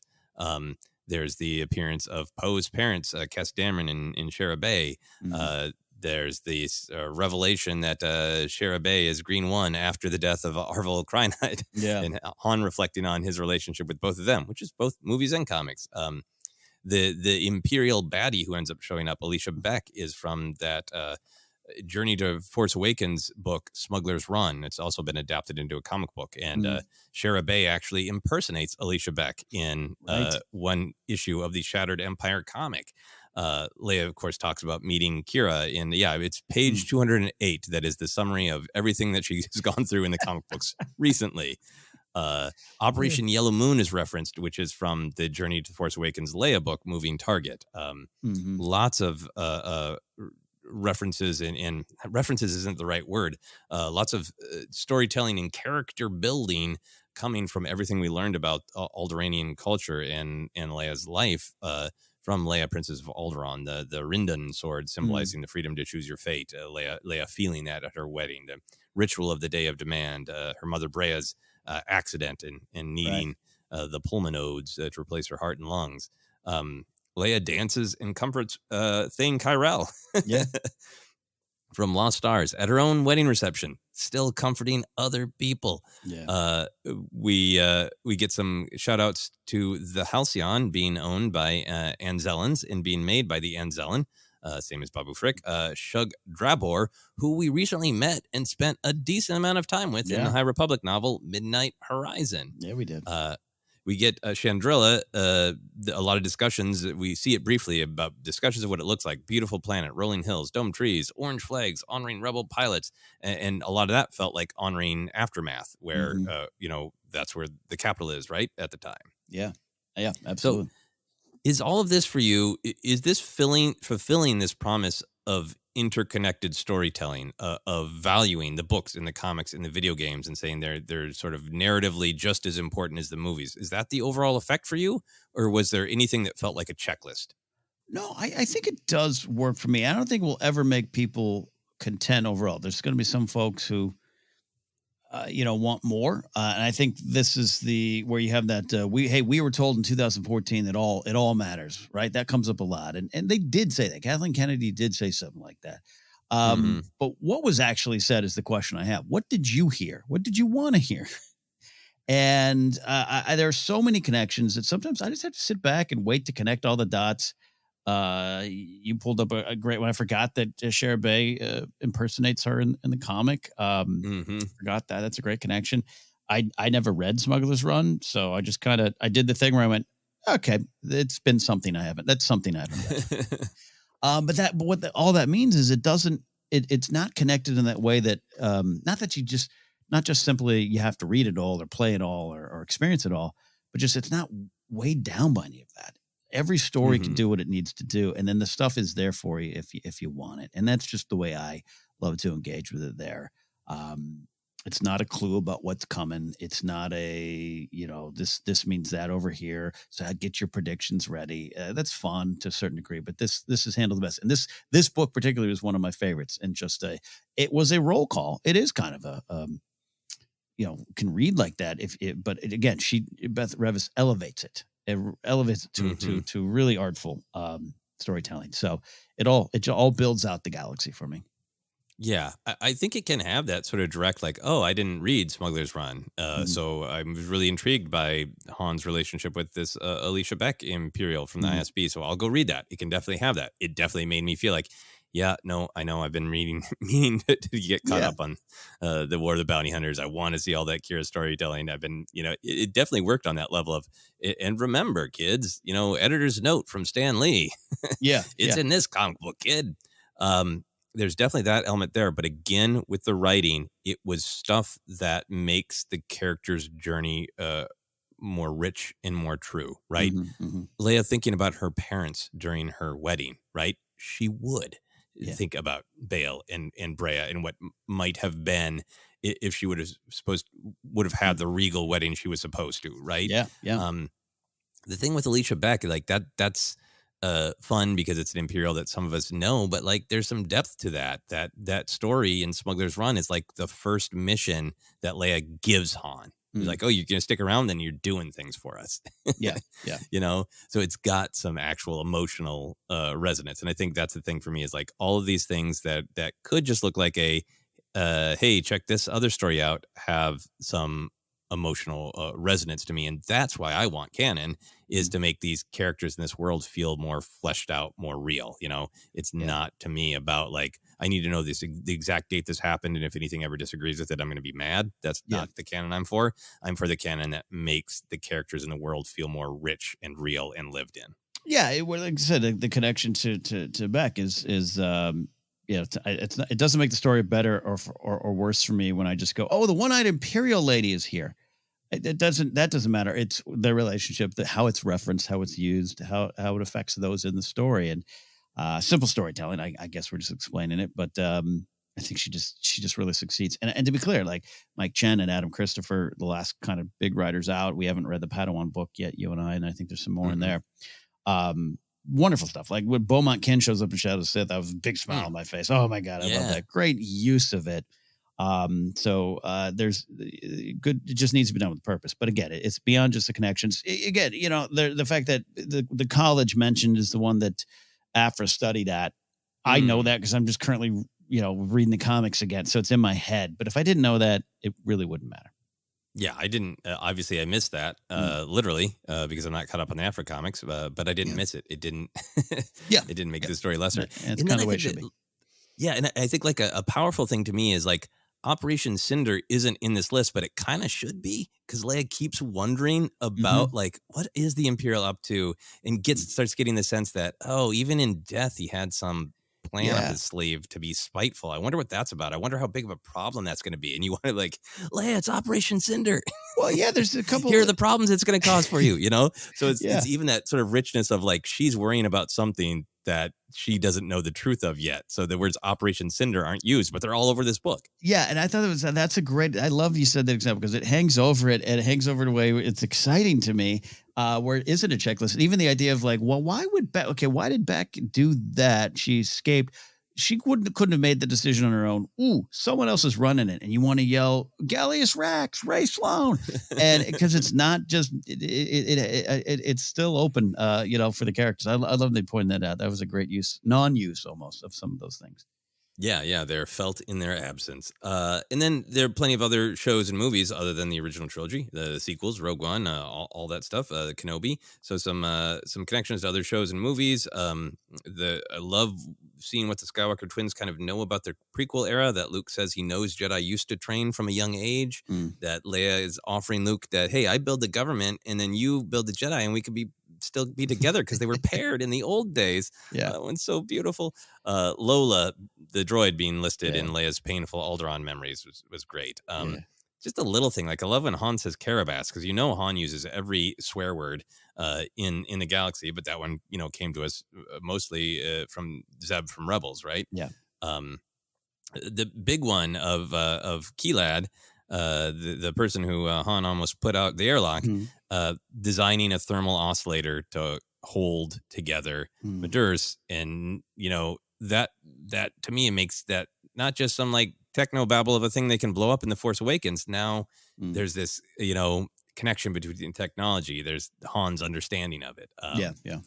There's Leia's double blue ring from the sequel trilogy being clarified that Han bought that for her. That's her wedding ring. There's a mention of the Ashgad prize being given to Galener. So there's a super deep Clone Wars cut that a random person has a Ming Po hairstyle, and the Ming Po are in one episode of the Clone Wars. Yeah. So did any of these really grab you? Yeah, the two big ones for me, but the Starkiller base connection, it was fun and how ominous it was. I love also the connecting it to Han. It also made me sad, like the Han's hearing words that are going to be really tied to his death, right? Like, it kind of made me sad. But I do like it. It just kind of speaks to kind of the nature of the galaxy, and we've seen a lot. And Keldad himself being like, "Oh, they almost bought it." Well, who almost bought it? What were they going to use it for? But I think of Sabine Wren and just like the tech thing I created was used against my people. There's these great tragedies in a lot of this stuff there, and shows the razor's edge the galaxy is on sometimes. So I really like that. It worked for me, and that the wedding ring was poignant. Provided new context, right, and emotional weight, and I love when you can do that. I think that's a benefit to the overall story. Yeah, it's so great of like Leia being afraid that he was going to notice that her ring was gone. He's like, well, I didn't, but I noticed you were sad. And then I figured out why. And then I bought you this ring, and like on with the actual good taste and the double stones representing them. Oh, yeah. The wedding ring was a huge win to me because I was wondering that during the book of like, is that ring going to come into it? Yeah. Luke and Leia's prequel talks, anything kind of getting into them both going like, okay, well, we're sort of end up representing the reconstruction of the past. How much should we do it like it was done back in the day or not? Love that. Yeah, and the thermal oscillator was just huge, right? Because it's tied to the character of Kilad, right? Going back to what you were saying at the top of our podcast about, both sides, right? Somebody like Kilad who sort of just separates himself from responsibility, and it's just selfish. It's just about, it's my technology, and whoever uses it for whatever is fine as long as I get paid, right? Yeah, yeah. And to see it being used in this beautiful way, so this wonderful planet, this wonderful culture can continue, and then knowing it's being used on Ilum to violate that planet and hold it together as a weapon, right? Yeah. That has resonance. And then also the idea that in The Force Awakens, it'll be fun to watch it again. And Han's like, yeah, no, I don't understand how it works, but I know about them thermal oscillators. Yeah. I seen one in action.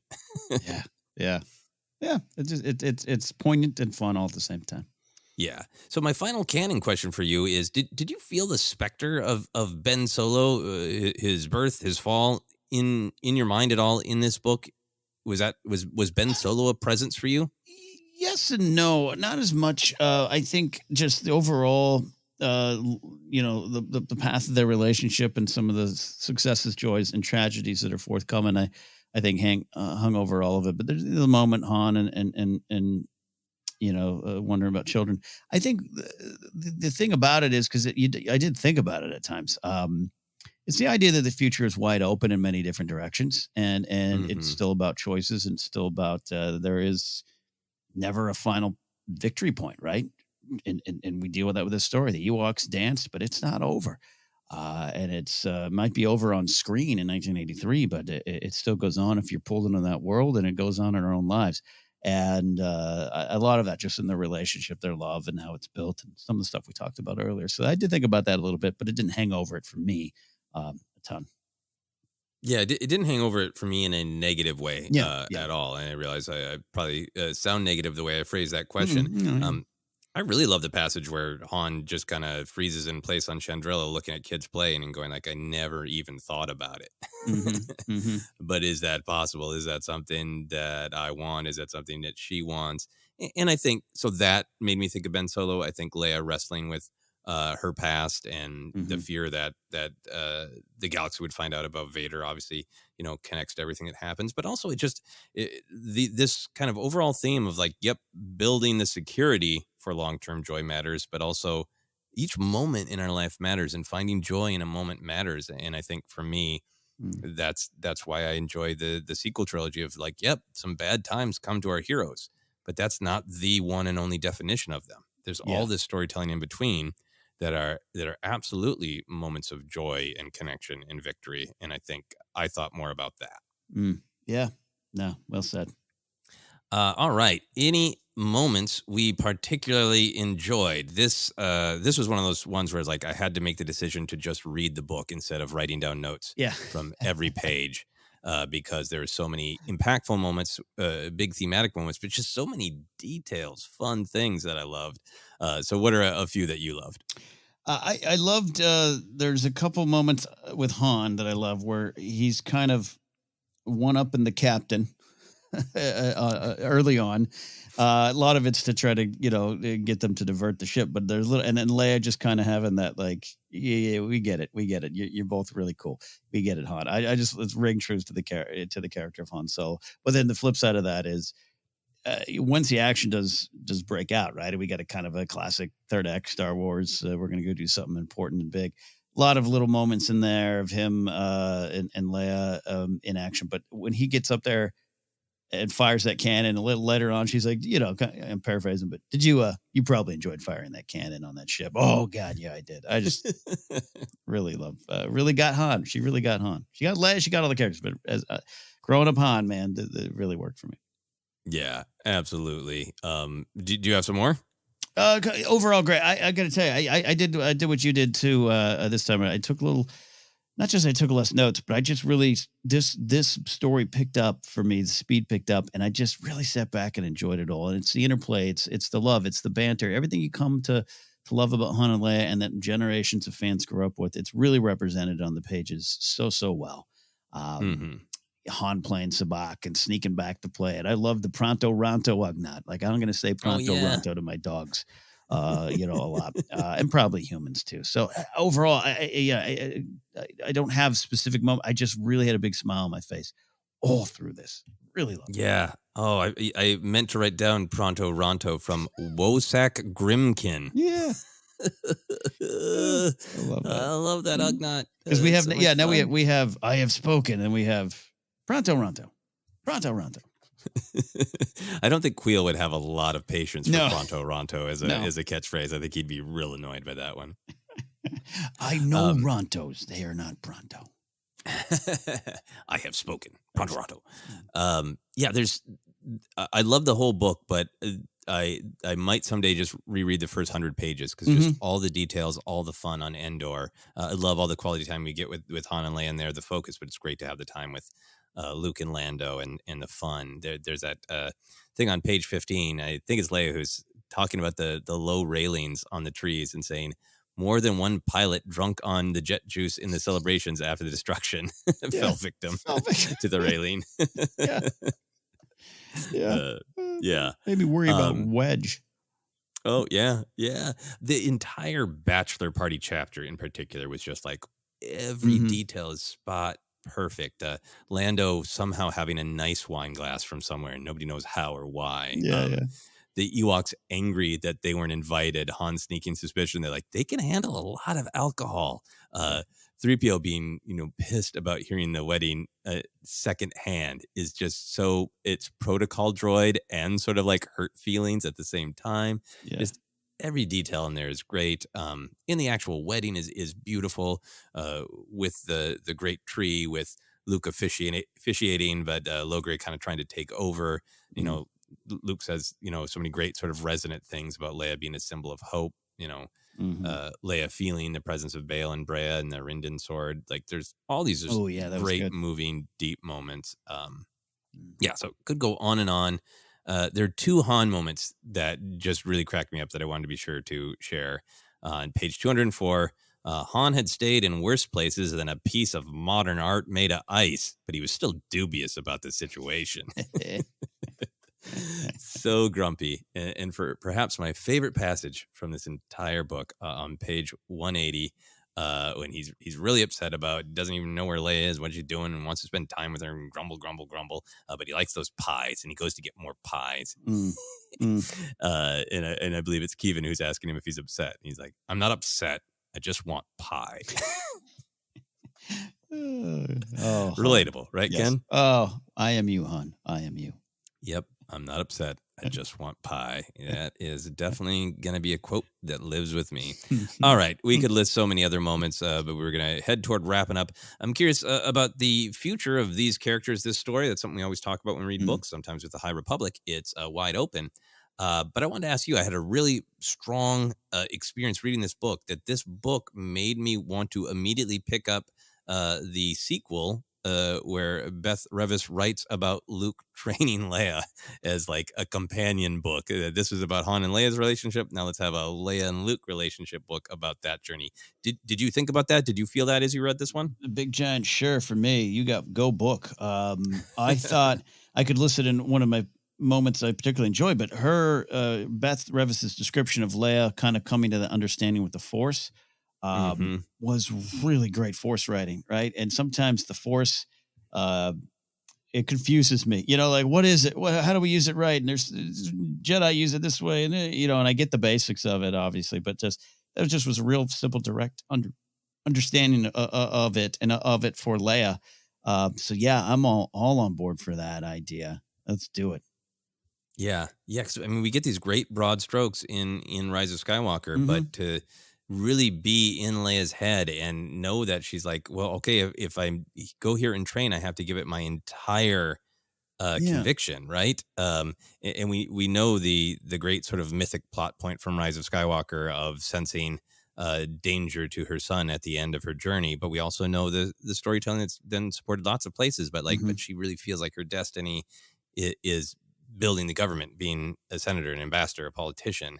And how she makes those choices and what she learns about Luke and getting into Luke's head about, is he excited? Does he feel like he's really fulfilling, the quest that Yoda gave him, Right. There's so much rich stuff, and Beth Revis is so good at getting into the character's head that, man, do I want that book. Yeah, no, because the Rise of Skywalker is kind of the big theatrical myth version, which I love, and then the bloodline, a lot of stuff you mentioned is a little bit more nuts and bolts. Because I for one think, this book touches upon that balance that we talked about, the unifying all the different parts of her, Han having to understand and love all the different parts of her.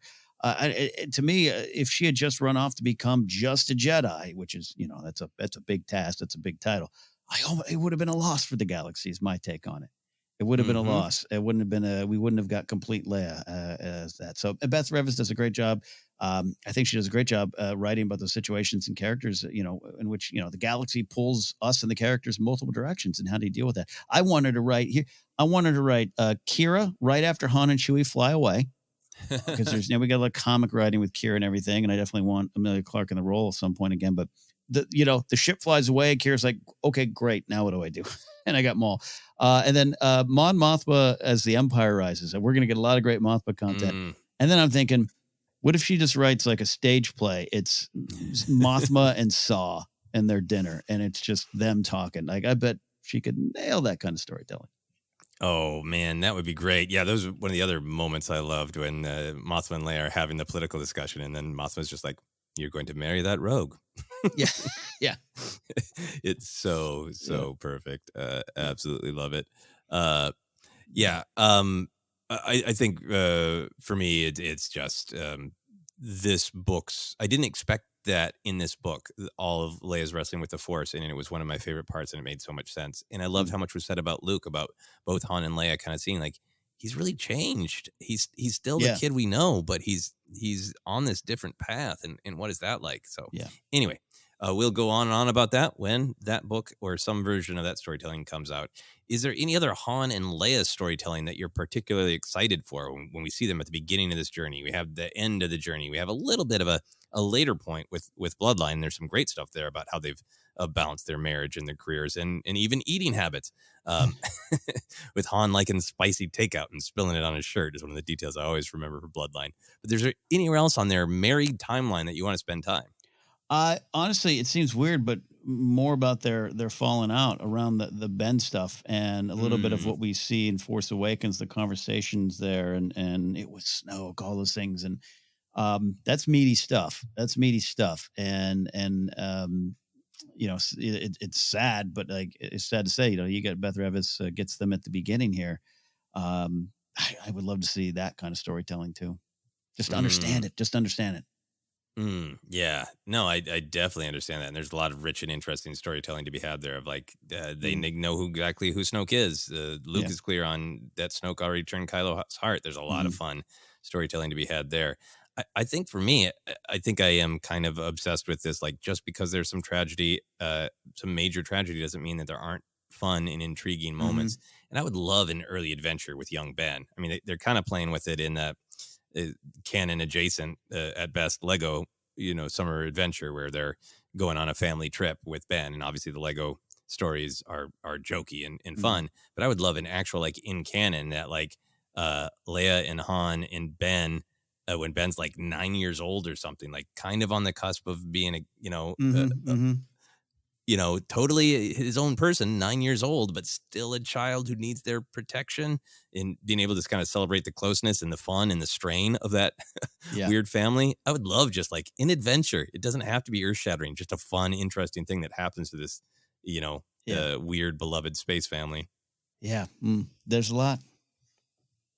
lot of potential out there. All right, Ken, here's my last question for you. Tempting to be fun to wrap up. We'll see if it's actually fun. What would you be tempted to do on your honeymoon that might pull you away from your partner? All you can eat breakfast bar. Food. When we're in Vegas, we love hitting the video blackjack together. That's not a problem. But I'm usually go down to the lobby, get the coffee guy. So if there's a nice breakfast, I might, get caught up and have to come back up later. Yeah. Get more pie. Yeah, you're not upset. You just want pie. Understandable. Yeah, I mean, my wife is very supportive of who I am. She helped me make a comedy video on our actual honeymoon. So she is very understanding. A thing that happened for a while there is we were only traveling if I had a performance, and that often meant that we couldn't fully enjoy the place we were in because I would be like, yeah, I know it's beautiful and there's all these things to do, but I need to pace in the hotel room and memorize my show. And I think that would be the thing is like if we set up a honeymoon and it's like, and I set up a show too, that would be the danger where I need to be a better husband on the honeymoon.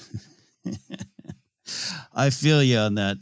So the only trips I've had recently are related to work, which I love, right? And you have to just remind yourself. So this book had some real world ramifications.